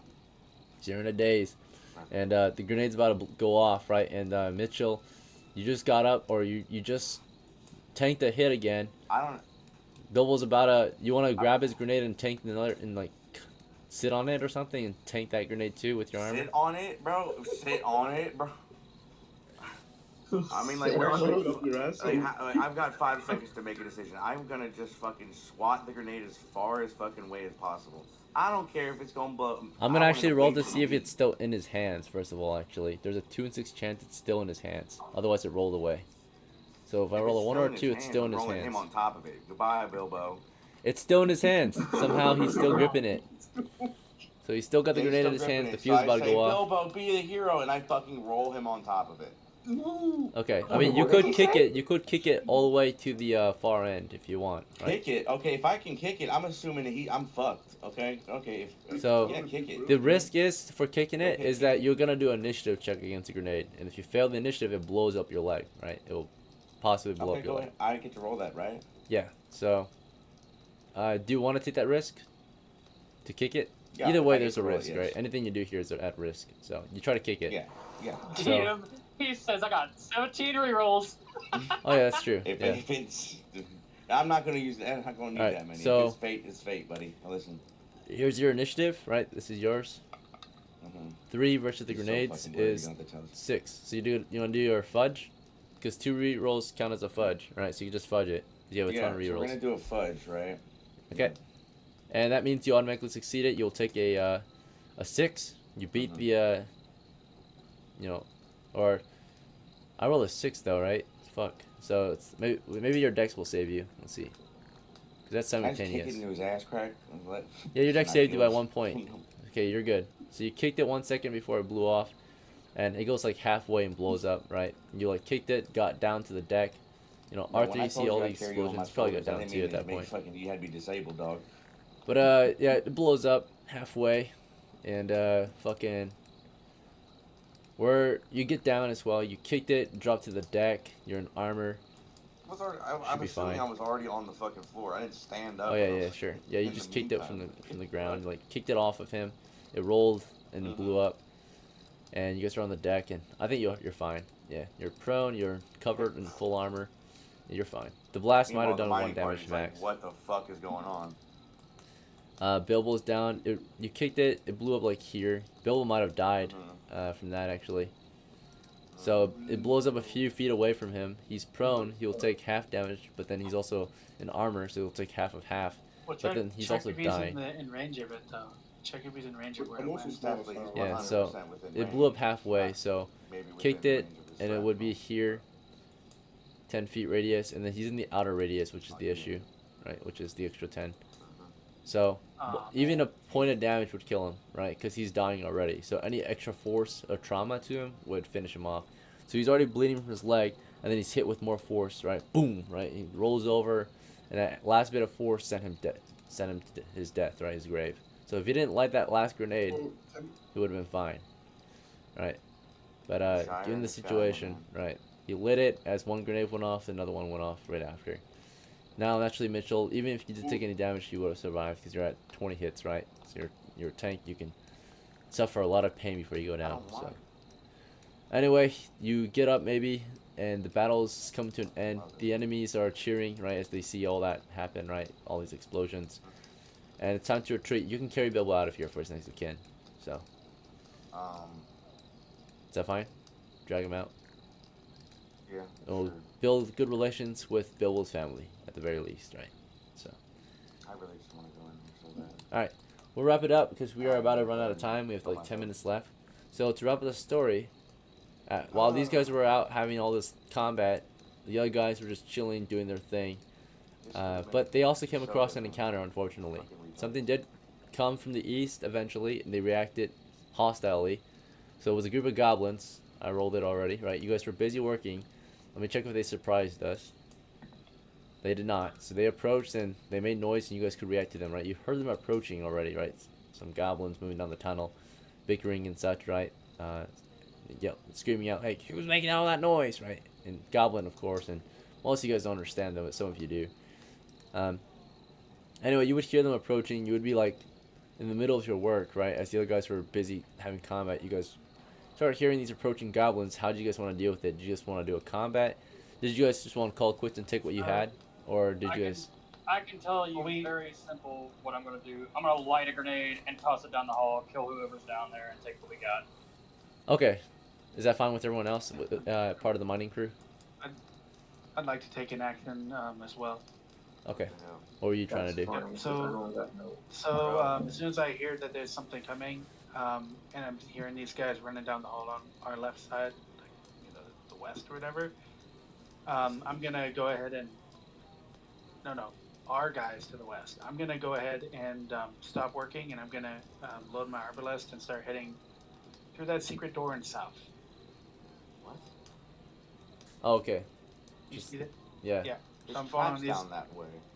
No, we Unless got you're trying guys. to- No, we got guys that just ran through there. I'm following them. No, we're going through the secret door, back to the.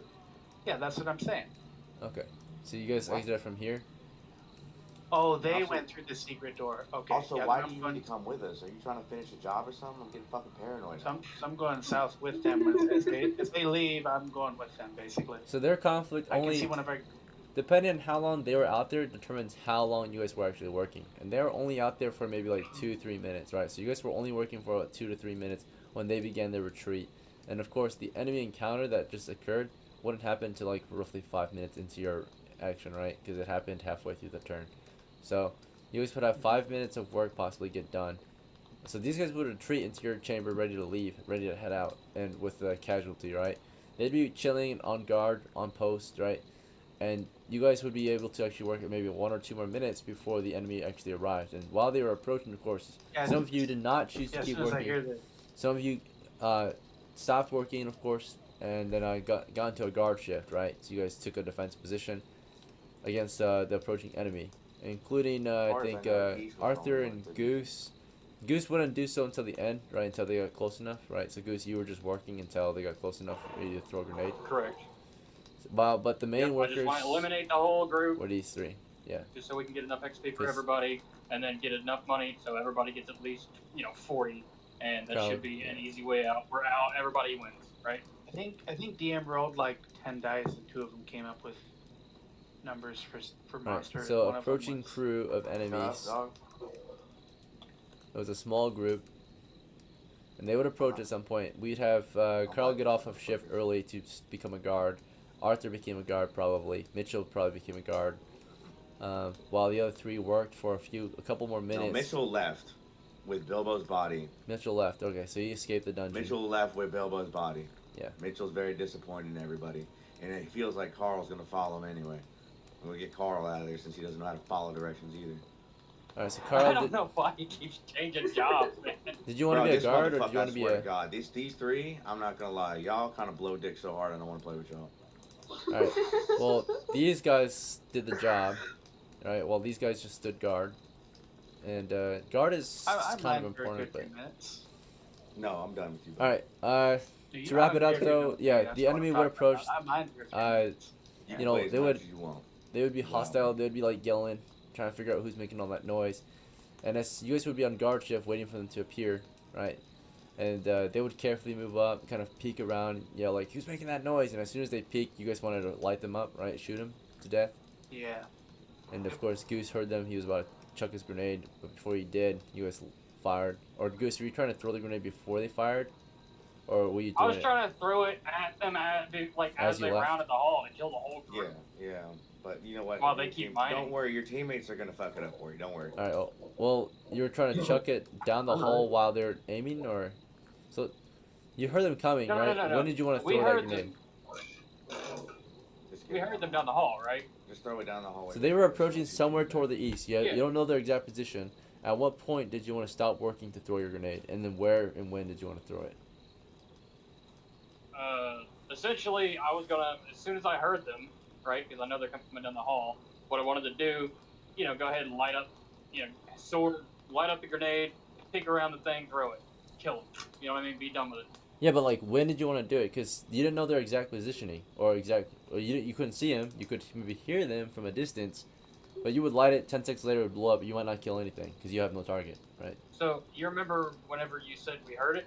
Yes. So they're gonna keep working, right? I'm gonna walk down to the thing, look around the corner, and as soon as they come into my sight, I wanted to toss the grenade and end them. So if that's the case, Like, though, because, that's the difference, though. So if you were gonna peek and just wait for them, Yeah. like, ready a throw is what you're saying, right? So you'd Yeah, wait yeah, for them yeah. to get close enough, and you'd wait for them to peek. But of course, you'd only have 10 seconds to light that fuse, or after you lit that fuse, and then throw it, right? So like you'd be on watch, ready to throw, right? But you wouldn't know when they would peek, right? So as soon as they peek, though, would that be the moment you lit the fuse? Does that make sense? Yeah. Because I have my flame sword ready, so Right. literally all I can do is be ready, done. Right, and then you would throw it right after, right? Now the other issue is that if you were in that Yeah. way, peeking, you're also in the way of the shooters, right? Who want to shoot as soon as they see as well.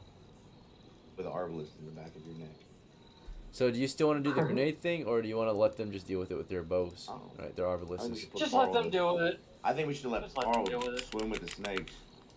All right, so the arbalisters, they will have their line of fire, right? They would see the enemy. You would have your grenade ready to throw in case as backup, I suppose, right? You would stop work. The others Yeah. would keep working possibly, and as soon as one peaked, they would light them up.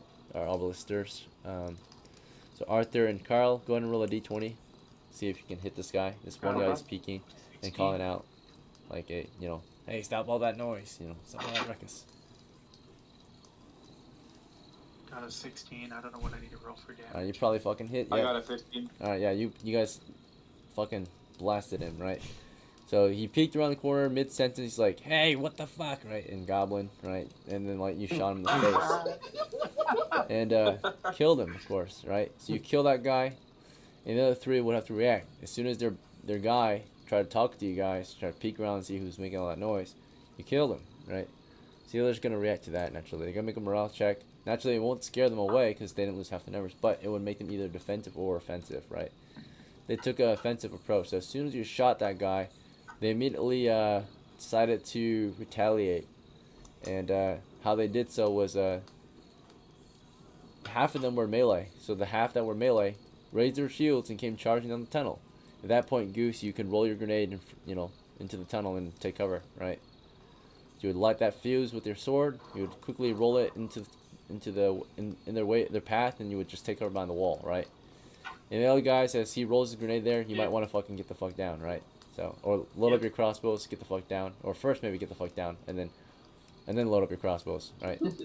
So you would get down right behind the pond. You would immediately drop and like cover your head, and the grenade would be rolled into the tunnel and would go off. You'd roll it at an angle halfway down the tunnel, and they would come running down, and it'd blow up on their back, right? Possibly.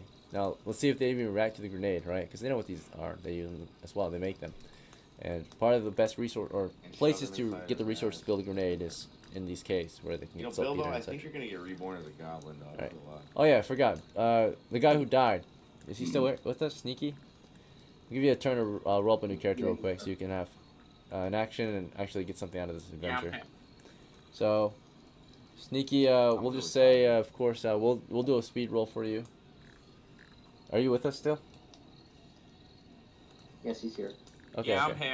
I'm here. All right, good to go. Do you want to use the bot, or do you want me to just quickly roll on the table? Do whatever's quicker. Okay, I appreciate that. Yeah, just gonna roll on the screen here real quick. All right, your new one. 17 strength, already a good start. 9, 15. Okay, so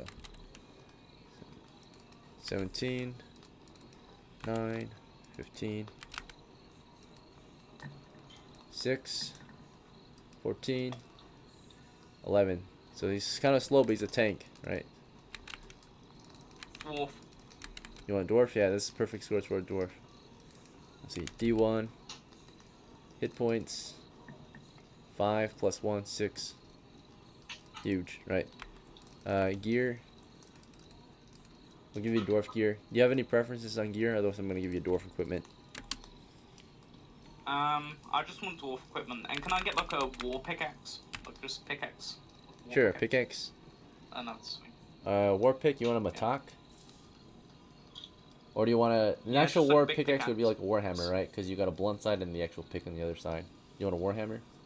Oh yeah, Warhammer. Okay. War pick hammer thing. Yeah.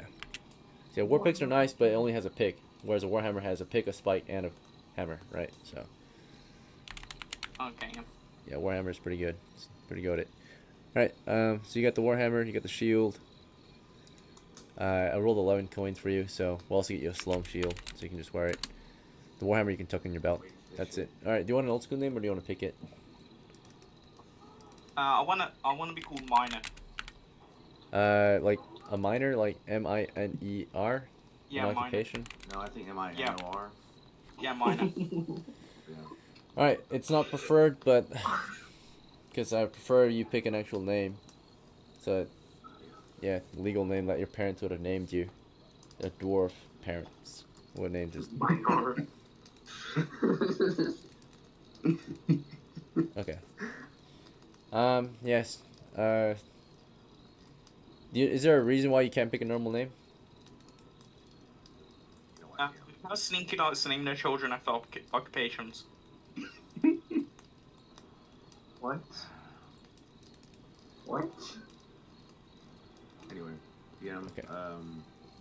So they call the people who make the outhouses, they call them John. All right. So basically, he's making a pedophile joke. A shitty one. I'm not making a pedophile. Like, he's a miner, dude. Like, dwarf's mine. Yeah. That's He's fine. a That's miner fine. No, already. you're good. Let me read a token. Dwarf token. Let's see. Where's a bearded guy? Here we go. Hey guys, thank you for your patience that did your job. You're really fucking awesome. And that's probably the only reason we have hope. All right, That's so why I minor stay back to D1. get money, I could so say can if you really want pass to, with that group. there might have been a spare pickaxe somewhere. Someone had. If you want, we could say that the whole time you were mining. That might give the crew more treasure, right? If you want to be one of the Yeah, miners. that's fine. You know, a dwarf mines at double the rate too. So, yeah. So if you want to be a goat, yeah, that's like what you'll do. Yeah. Okay, so the whole time, Yeah, I'll do that. yeah, you were actually in the adventure. You were just in the background, fucking mining away with the other guys. We'll say that you were using one of the spare pickaxes. Hopefully, someone had. I think there was a spare Carl pickaxe. still Pretty had sure I one. had an extra card. What, did you have an extra? Let's still check. Carl, had, like, Carl three had that one, fucking so it would have. disappeared, so. Yeah, the one that Carl had would just be in the hands of that miner guy. No, you were mining too, so you had your own pickaxe, but you stopped mining, so it couldn't be yours. Yeah. It had to be someone else's. I think there was one on the mule. It could have been. There was until Carl. Basically, they all got taken off. They're all paid. There's at least 5 out there that are paid for, and they're all being used, so that's good, I guess. Alright, you know what? In that case, he was using his Warhammer, and you can repair it later. So Warhammer is not as effective, but it can still be used. Right? So. Okay. And due to your dwarf skills, it kind of negates that anyway. So, what a Warhammer would do is just less effective, so maybe only about half as good as a pickaxe, right? But then, of course, since you're a dwarf, you use it just as good as if it were a normal pickaxe, right? So, you go half and then double again, and then go to normal pretty much, right? Normal amount, so. Alright, in that case, we got some good work done by those two at least. We blew up a fucking couple of goblins with a grenade. Now, thing is, of course, you guys want to think about cost effectiveness sometimes, right? We killed two goblins, which are worth maybe 5 coppers each. And of course, a grenade costs 20 coppers, right? So. Yep. No, Alright. Again, I understand Yeah, the it is situation. what it I is, was just tired of everybody taking the sweet time. I just wanted to get this shit Get that done. shit done. This should have been super simple. We didn't get it done. No So, worries, like, Cam. Well, I had a we're plan to learning, deal we're with stuff learning. that didn't go the way I thought. Yeah, No, I mean, you never. all I'm learning Yeah, sucks. it's unpredictable. Even for them, right? These goblins that they were gonna charge you guys and kill those arbalisters, because all they saw in their eyes as they turned the corner were 2 arbalisters who shot their boss, right? So they were in their eyes, they were like, "Let's go fucking kill those guys," but out of nowhere, a fucking grenade rolls out, and they're like, "Fuck," right? All right. Well, let me see their reaction to the grenade first. If any of them are brave enough to jump on it, and fortunately one was. So the guy that's brave enough, he jumped on the grenade as the other friend like you know, took cover, like ran and saw the grenade rolling and like just jumped to the ground as well. So therefore the damage is reduced. This guy definitely dies. He blows up, but this guy takes reduced damage, which might not kill him then, right? So he got to the ground, already 2d8, and then of course his friend took the blow, right? So it's already 1d8 there. And he's also jumping into the outer radius, so not in the main blast. So he jumps out. He's gonna take a d4. He took 4 damage, which is the highest he could take in that case, and he has 1d8 minus 1 hits. He survived just barely, right? He has 1 hit point left. He's like, you know, hit pretty hard. He's like crawling his way out. He's badly injured, and then his friend's like, his last friend is like trying to pull him out of there. But we got like 2 kills confirmed right there, right? His friend's trying to take him out. By the time he like this him pulled out, these 2 here, you know, you recover from the blast, or you know, you just got down, start reloading your arbalist, of course. You see this guy like crawling out. You see his friend helping him out, but yeah, they're gonna get away by the time you finish reloading your arbalist. And 2 guys get away, 2 guys get killed, right? So you got 2 kills before this all ended. So at least we get some kills, right? So you guys got 2 goblin kills. You would wrap up your expedition. You drove those guys off. Because of the miner who mined at double the rate, but then with the warhammer. So in that case, he only got. And then yeah, I mean all that time, we got like it was like 5 minutes of mining. That was definitely enough time. So you guys wrapped it up and you guys cleared out all the crystals. These 3 did. So they got the last bit of the crystals with no issue, right? So might have not been able to do that without the dwarf, right? With only 2 guys there, the rate would have been a lot smaller. But okay, we had a dwarf as well. All right, so yeah, you guys would call it quits there. You would head on out. You know, stress would be high. Everyone would be on edge, right? Then we'd call it and cut up the treasure and call it a day. Good job, guys. I really appreciate y'all showing up again to play. It was a spontaneous game, of course. It wasn't scheduled or anything like that.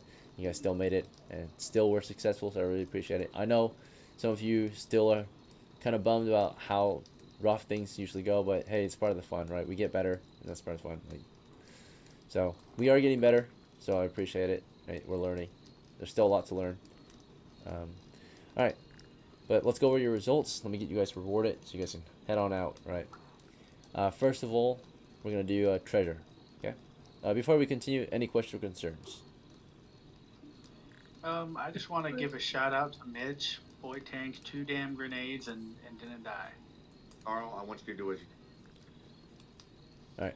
It's funny that it took 2 grenades. It sucks. No, I know. And again, I wasted a bunch of time. A fuck ton of Yeah. time. I feel like if we had people No, just it's good. defending No, while we it's good. I buy- think it's actually me, buddy. And maybe you're trying to do this, but you got what you want. I'm probably not gonna play for a while. Alright. You guys have been following me from different worlds and shit. It's cool. Let's see. So, we're gonna start with treasure. So, when it comes to treasure, we got all the crystals mined out, and each crystal that we hold out, there's 40 of them total. We're each worth 10 coppers. So, that's 400 coppers right there that we looted from the dungeon today. It's a pretty good haul, right? We finally got the job done after like 4 attempts or something, right? 3, 4 attempts. Third attempt was successful. So, figured it out, right? Just takes a bit of teamwork. So, something we have to work on sometimes. Let's see. So, 400 copper pieces. Next up is the goblins. You guys collected their heads, sold their bounties. Fortunately for you, we're at war with goblins, so it's double bounty. So technically that pays for itself. You get 20 coppers total for the goblins, right? So you can buy that grenade again, or something like that, right? Next up is their weapons. The goblins also had weapons, right? So they had about gear worth around, when you sold it, it was worth only about 3 coppers each, or 2.5. So you got 5 coppers bonus for selling off their gear. What scraps of gear you were able to carry out and sell. The goblin that you guys had a suicide bomb, it's not our own. It's not our kill, so we don't actually get XP for it. If we carried him out and all his loot, we would have got at least something out of it. Naturally, we didn't. Same thing with Lumberjack, because he was left behind, and he was looted. Naturally, probably eaten as well. Not a big loss. Yeah, he was level 1, so yeah. We brought Bilbo back at least, so he had quite a bit of gear on him. So the next of kin should be able to inherit a decent chunk of gear. Let's see. Let me take note. Make So sure did that. I die or no? Oh yeah, you definitely died. Well, Oh, yeah, you're dead. Just okay. your remains were Most of recovered. your gear is probably active damage. Hell. Yeah, Wait, that's but true. I thought only my legs were not like working. No, it was the The second blast that grenade killed you're you. holding blew up about a foot. A couple feet away, Um, midair. Yeah, Can you we remember take when me you were to- maniacally laughing? Yeah, that's whenever the second grenade went off. It's not a big deal. Can they take me to a level 7 cleric to revive me? It's kind of expensive, and level Yes, 7 we clerics can don't exist in actually. this If you area. leave the server, I'll make one that has one. You join that. All right, let's be nice. Come on, guys. Let's see. So, I think that's all the treasure so far. I don't remember any other treasures being looted. Okay. When it comes to experience points, you got 1 XP for this, and you got 4 XP for the treasure that you hold out. So that's 5 XP total. So 5 of you are MVPs today, right? And we'll get XP, while the others just get a cut of the treasure as well. All right. When it comes to the cuts, right? We have to divvy out the treasure, still, right? Naturally, one of our guys died for us today, Lumberjack, right? But he's got a kind of a next of kin lined up as well. 2, but you know. Oh, 2 deaths today. Yeah, Bilbo died too. So we're gonna go over shares. First of all, we'll do So equal 1.5, shares. so. And then if you guys think that person deserves more or less, we can discuss that. So Carl's first. Do you guys agree that Carl earned his equal share today? Any disagreements? I think everybody's good, DM. Okay, Patches earned his equal share. Speak up if you're against it. Mitchell earned an equal share. And if you think that they deserve more, speak up as well. So, okay. No. Arthur earned an I think equal that share. everybody should have a fair share, but if you do die though, Goose. right, your share should go towards funeral expenses and all the bullshit that I'm paying SCHWANZ. for. Minor. Alright, does Bilbo and Lumberjack get a half share since they died? Or do you guys want to still send them a full share? Well, they need the full shares. I'm assuming to the next of kin, and also they get buried. No. Yep, that's fine. Okay, so they're receiving okay a with full that. share then? Okay. They Died they for the were- crew. They were beautiful. Lumberjack died, a brave charge, shot to death, right? I mean, at least he smoked the area, but it was kind of for nothing. Let's He see. wasn't afraid. Yeah, He was courageous. ready to deal some Hard to be damage. afraid when you're playing the game, But he also wasn't the right class for a suicide bomb, or, I mean, a charge, an axe charger guy. Probably should have had a shield first of all as well against missiles. That's like the biggest weakness of missiles, the shields. Alright, But yeah, he has the fighting spirit for sure. Probably should have been a fighter. Let's see. All right. Let's get you guys treasure divvied out then. So, total shares then, since everyone's getting an equal share. 1, 2, 3, 4, 5, 6, 7, 8, 9. 9 members have to be rewarded. So, 425 divided by 9. Oh, please return all pickaxes to the fucking mule. Maybe I'll make some money back. 47 Also each remember then. There's some extra left over. Alright, there's 2 extra. Who should get the 2 extra? Give it a Mitch. Alright, so it's 47 for everyone, but then 49 for Mitchell, right? Any objections? Okay. So, one each for the people that died. alright, and then now experience points. Well, actually, let me pay you guys out real quick. So, Arthur, you went from 0 coppers in your person to 47 coppers. Pretty good haul. That's 47 days of work. Bilbo, today you earned, even though you died, you earned 47, which goes straight to the bank since you're dead. So, went up to 81 coppers, yeah. Status, of course, you were killed by a grenade. Killed by grenade. Right. Dovey Patches earned his share of 47 coppers. Alright, so good job. Goose, you earned your share of 47 coppers. You had 22 on you. So you're at 69 coppers now on your person. Wait, where did Ghost go? SCHWANZ, you earned gold was never in this adventure. No. Alright. He was earlier, but Oh yeah, he had to drop out. He left. He had to sleep. Yeah. Yeah. Exactly. We didn't need any early drops, so. No, he doesn't get a share. No, none at all. Yeah, of course. He's not even in this crew. Okay, I thought SCHWANZ. someone was asking if he did. No, there's no way. Yeah, no. SCHWANZ, we were talking about Goose's share. So SCHWANZ earned a 47 copper share, right? As you guys have discussed. And then Mitchell earned his 49, right? A little more than the rest of the crew, maybe because his additional expenses to the crew. Lumberjack, despite his death, earned 47 coppers. Goes straight to the bank for his next of kin. And then whenever you're ready, you can, or whenever during your prep time, you can name a next of kin so that the next of kin can inherit whatever Lumberjack has to offer, which in this case, 47 coppers in the bank, right? If you want, you can name Miner the immediate heir to Lumberjack if you want, and we can do that now. Do you want to do that? You don't have to. Yeah, we can do that. Okay. Alright, so Lumberjack, right, it's going to write down Miner, or heir is Miner. Is Miner. And of course that means this 47 is immediately removed. 5 is the tax.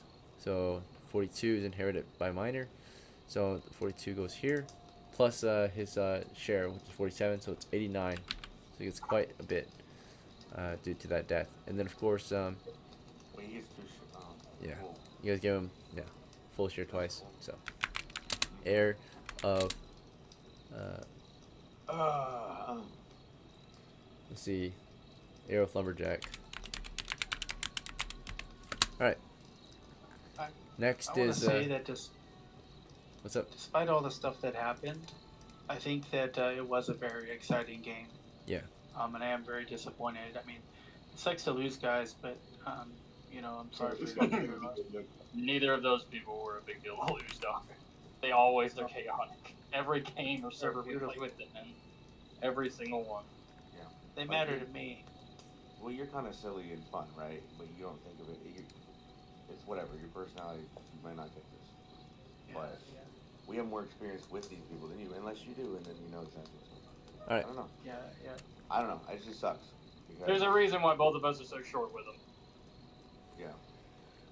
Money has fun, been though. delivered. It's XP time. 5 of you are the MVPs of this crew, and we'll get XP, right? What do you guys think should get it? I think the miners. Miner. I think that miner guy should get some. Yeah, no. So anybody that's not the next of kin of someone that blew up. Oh. Yeah.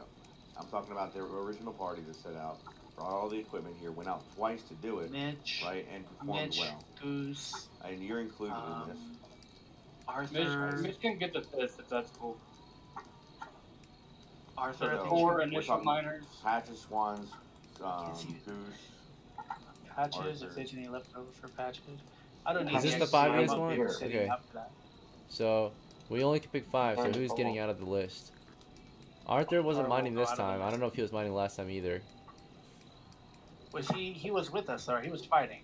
Yeah, he was a guard. Arthur has died 3 times to this place. He gets one. Yeah, he Okay. gets one. Yeah, I'll take the Then L. who's Take Carla. you're taking the L? Okay. Kyle's Yeah, taking take the the L. All right. So these 5 are getting the XP. Any disagreements? Okay. All right. So You shouldn't have given your pickaxe. You paid for the XP with 47 you gave him. Arthur Yeah, I second. said last time I came and I helped kill a spider. I Yeah. couldn't mine. You're a fighter. It's your job to fight anyway, right? Not to mine. I mean, you could mine, but you're here to kill. But I know If, Arthur got to step up because fucking. if I survive the next mission, then I'll probably ask for XP. Yeah. Okay, that's good. Duly noted. Wow, look at that. See, we're getting close. So 60. About to be our first 4th level in a while. Let's see. Kills him immediately. Let's see. Sean's Once you got get his to first. 4, I'll probably go ahead and start a second fighter. Yeah. Keep that 4th level Drake on the side. Yeah. Very smart. Yep. Let's see. Big I thank know you to Mitchell- the Dungeon Master for running. Hey, thank you guys for playing. What do you need? Appreciate it. I know Mitchell though.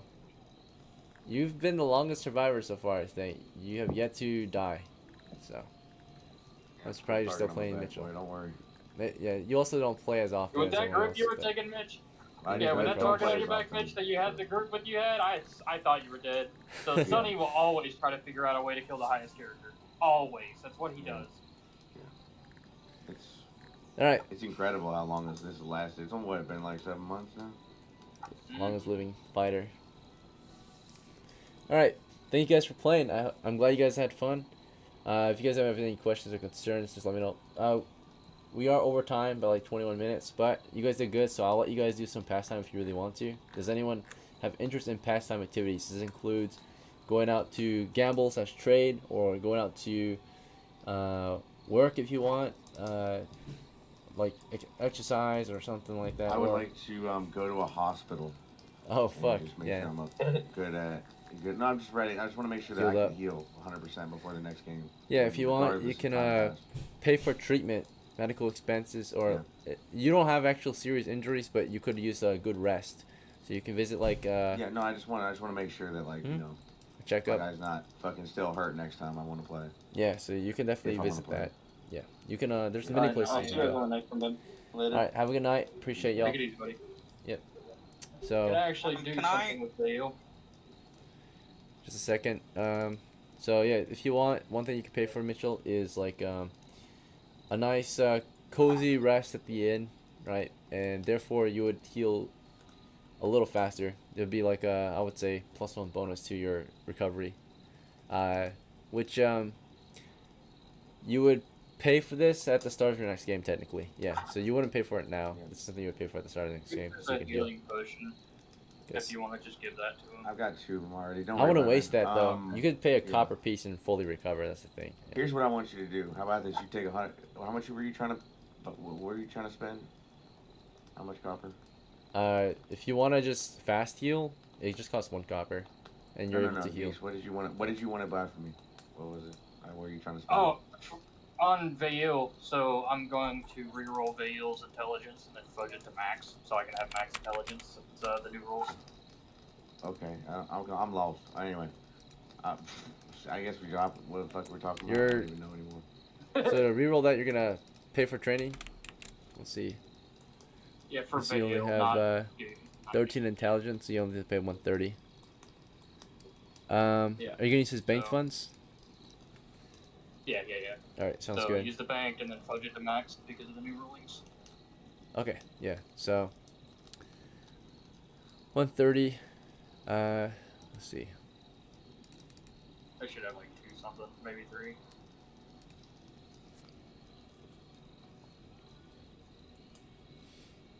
All right. So we'll do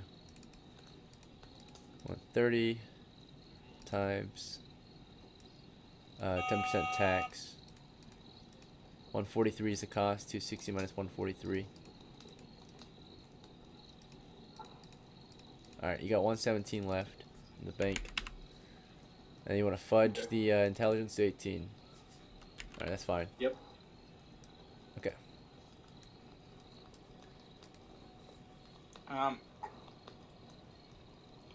What's up? Thank you, DM.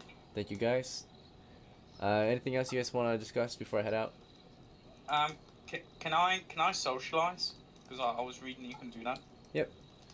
So, I'm gonna head out, okay? Yep. Thank you for playing, Mitch. I'll see you at the next one. Have a good night. Yep, thanks for DMing me. Thanks Bye. for playing, guys. I'd like to take an action if that's okay. If you Yeah, have just stick time. around, If you don't yeah. have time, I can do it later. Could I recruit a wizard, a human wizard, old man wizard? Just a moment. I'm gonna help Sneaky first. He asked first, so you'll go next. Okay, so Sneaky, you had Lumberjack, or not Lumberjack, but you had your new character, Miner, go into town to socialize as a pastime activity. And basically, it is that this is what he did in between adventures, right? Between this and the next adventure, kind of, right? So we'll discuss this now. There are your pastime activities. Right. Just items. Basically, how it works is you would pick a particular person to pastime with, right?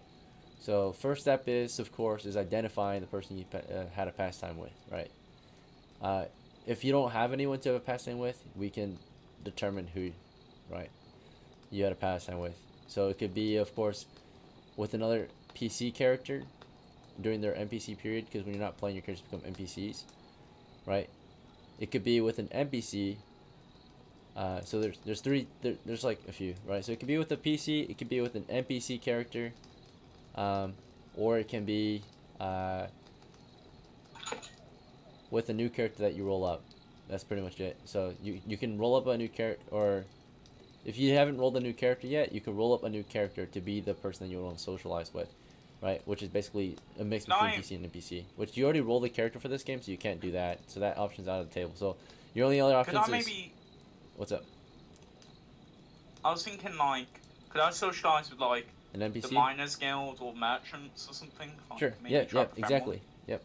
So that would be an NPC then. So you went to, say, in that case, you're at base camp right now, right? And at base camp, there's a lot of different people out here, right? Including, but most of them are here for adventure, but there are indeed, like, miners and merchants here, right?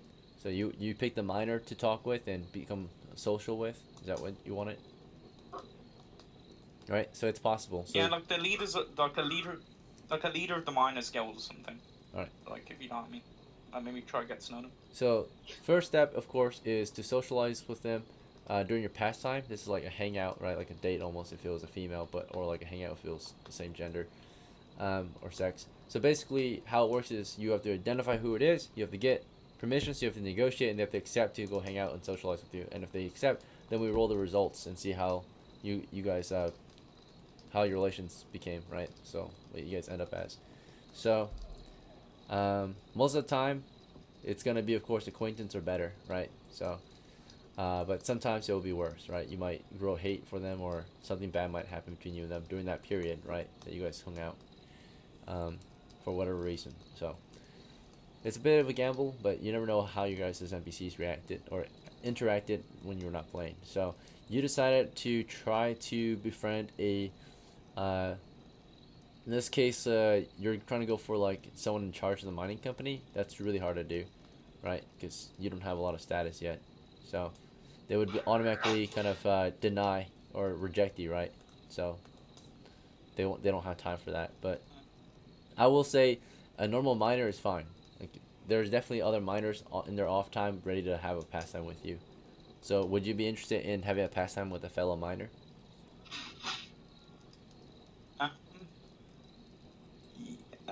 Yeah. Alright, so this is just a random miner you found in the base camp, pretty much.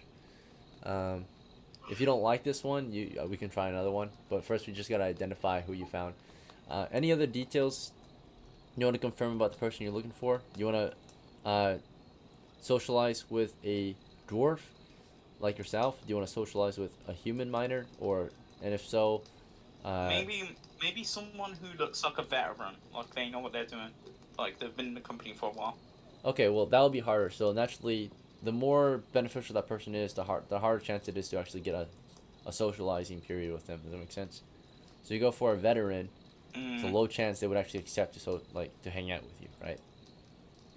So first we have to identify, then we have to get their approval, right? And then we have to see the results. Make sense? So if you pick that, it's a high chance you will get nothing out of it. Make sense? You still want to go for like maybe an old timer?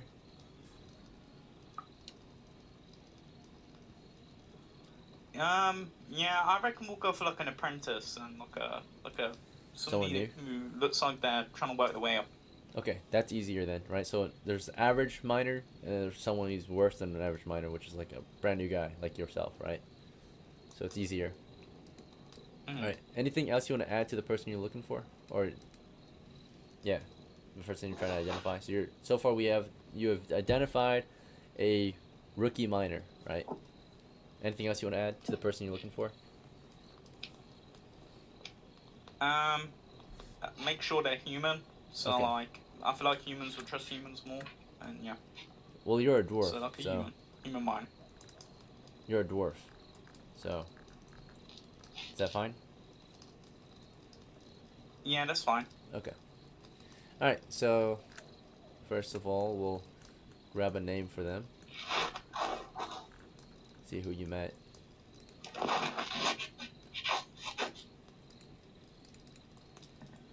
So you met a miner, a fellow miner, but this one's brand new to the camp, right? Here to help mine.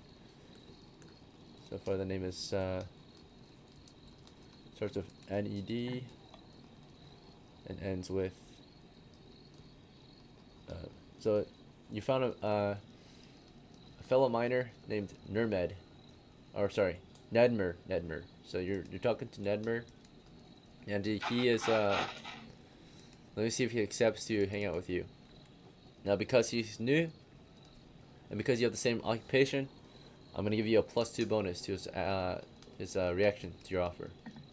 He accepted happily. He's actually very joyful and excited for this hangout. So there's a high chance of success here. Because of that, there's gonna be a +1 to your socialize period, and your charisma will also affect this, which is no adjustment. So it's just +1 to this period of socializing. So you spent your past time with this guy. Maybe you guys went out drinking. Maybe you guys, looked at rocks together or something.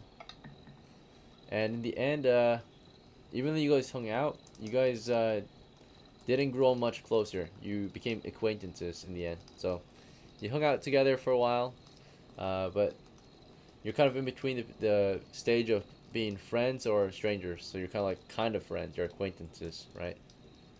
So he's just someone you know now. You hung out with him for like an hour or two last night. You guys talked about mining together, became acquaintances, and now you guys you're no longer strangers exactly, but you've met, right? And you're not exactly buddies yet, like friends who want to spend their free time with each other all the time, because that's what a friend does, right? Friends hang out outside of work. So maybe you'll hang out with him again, maybe not, right? But he's an acquaintance of yours. We'll note this down. How do I spell his name? Nedmer. I'm gonna post it in notes for you, so you always have it in there. So. Oh, okay. Miner. D1 of House Sneaky. Met and hung out and socialized with acquaintance Nedmer the miner. Here base camp in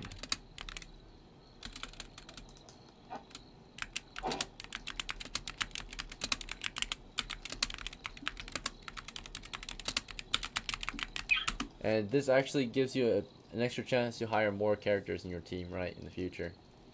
Especially characters that you might have more familiarity or benefits with, right? So that you have more like a high chance to get. It could be useful for like mining while we go on an adventure. Yep, so you can invite him next game, right? He's an acquaintance of yours, you've met him, so you can actually choose to invite him next time. On top of course, rolling a new character. So, which is kind of cool. Okay. Right. So that's what the benefit is, socializing in your pastime. Alright. Naturally, the standard things that characters will do in their pastime is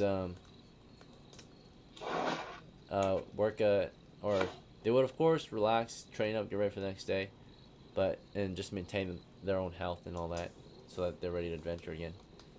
But hangouts typically will cost at least 1 copper, so you spend at least 1 copper to hang out with this guy, because you got to pay for like food and drinks and such.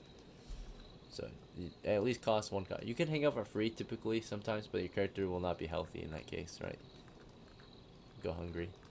Wait, so as we level up, can we like hang out with more important people? Of course, yeah. As you gain more status, you'll be able to, like, for men at least, you'll have a lot more chances to hang out with like higher ups, right? Other people who can get you even more money. And of course, same with like women, right? So, but one of the main benefits of socializing and getting relations, right, is that it can help push you. You can push each other to do better, right? So.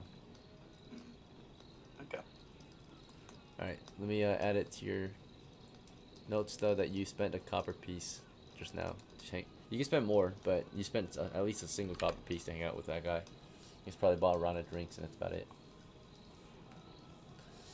Alright. SB also wanted to do some pastime with Carl, so what do you want to do? Okay, so I have a couple things here. So. Well, you get one pastime activity. Okay. Yeah. I would like to go ahead and hire or find a wizard, an old man wizard that's bald specifically, right? Specifically with a long bald. beard. With a beard. Yep. Bald, long, long beard. And I'd like to hire them or like have them as like a backup character. I don't know how that works. So the easiest way to hire someone very specific to what you want is to roll up that character and just hire them, right? But when it comes to NPCs, it's kind of random. You never know who you're going to meet. So you can specify details, but the more specific you are, the less likelihood of actually finding that person, and even less likelihood of actually befriending them, right? If you're trying to meet someone very specific. Would I just make a character then? Is that what you're saying? If you're trying to be super specific on exactly who you want in your team, then yeah, you'll just roll up a character next game and describe how that person is and recruit them to your team. Because the idea is that you get to roll up a new character every game, and that new character wants to be in your team, or you can play as them as well. So. Okay. So let's do that then. Do I just roll a certain number of dice on the dice channel? Well, no, you don't get a roll until your next game. Unless you already... Did you roll a character this game? I didn't get a roll a character yet. Okay, then yeah, you can roll a character this game. Or you can roll a character now, since you didn't roll a character this game. So. How many D6s do I roll? Okay, so if you want to use the bot, it's going to be the rolls, command, /roll, space 6, space 3d6. Let's see, space 6d6, okay. 6 space 3d6. That's like we did last time. Shit. Okay, sorry, let me redo that. My bad. Hang on. /roll space 6 space 3d6.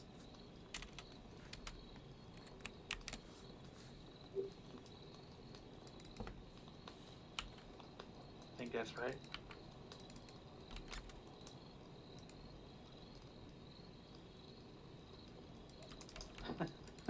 Poo poo is right. Alright, you want him to be a magic user? If I could, yeah. Yep, that's fine. 5 shrink. It's 1 hit point. You want to pick his gear, or should I just grab a magic user gear? Yeah. Get him magic user gear. Make sure he's light. He probably doesn't need all my guys have 1 HP. You'll be fine. You've been fine so far, right? So. Okay. Yeah, that's true. And let me know when you're. Oh shoot! Can I pick a name later? You can pick a name now. What would you like to name him? Or if you want to pick it later, I mean, if you're creating a character, you have to pick it now, typically. Okay. Right? Otherwise, you just grab it. I will pick the name 4-star. 4-star. ORSTAR. Or do you think oyster would be better? Oyster. Oyster. All right, that's everything. Okay. Anyone else got pastime activities we need to discuss? Otherwise, I'm gonna head on out. Could I make a character? You didn't make a character this game, right? So yeah, you can. Go ahead and roll I up. wanted to buy the wizard stuff, but yeah. You want to buy him something? You will be able to buy him your next game. That's during prep. So we're not doing prep right now. Oh. Prep is different. Pastime is very, very specific. Typically, the rolling characters is fine if you didn't roll a character, but pastime is like 3 different things, right? It's Sure. socializing, Use money, by the way? trading, and like gambling. I mean, and of course, working, right? So, or Do any. you roll money for him by chance, or did I rolled my character. No, I just rolled his Oh. money. I rolled 6 Oh, thank you. Okay, thank to you. speed it up.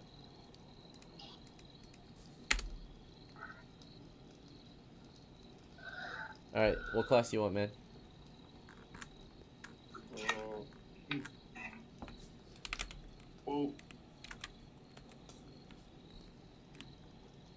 Well, I'm gonna be an O.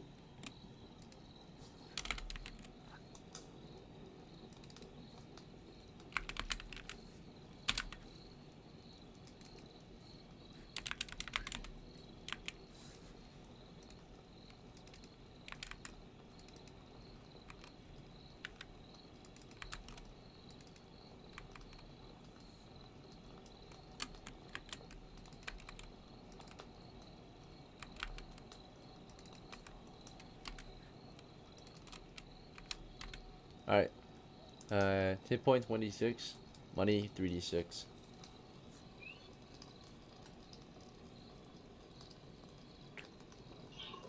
6 and 13. Do you want to pick his gear? Do you have any preferences? Otherwise, do you want me to just grab him some gear?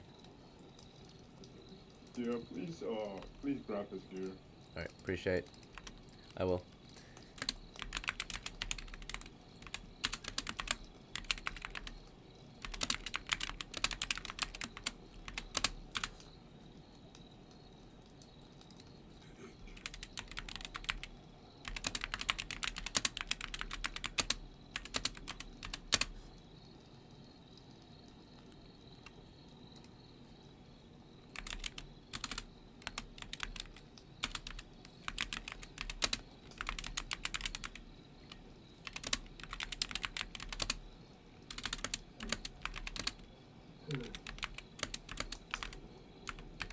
Alright, he's all set. What name do you want for him? Do you want an old school name or do you want to pick it?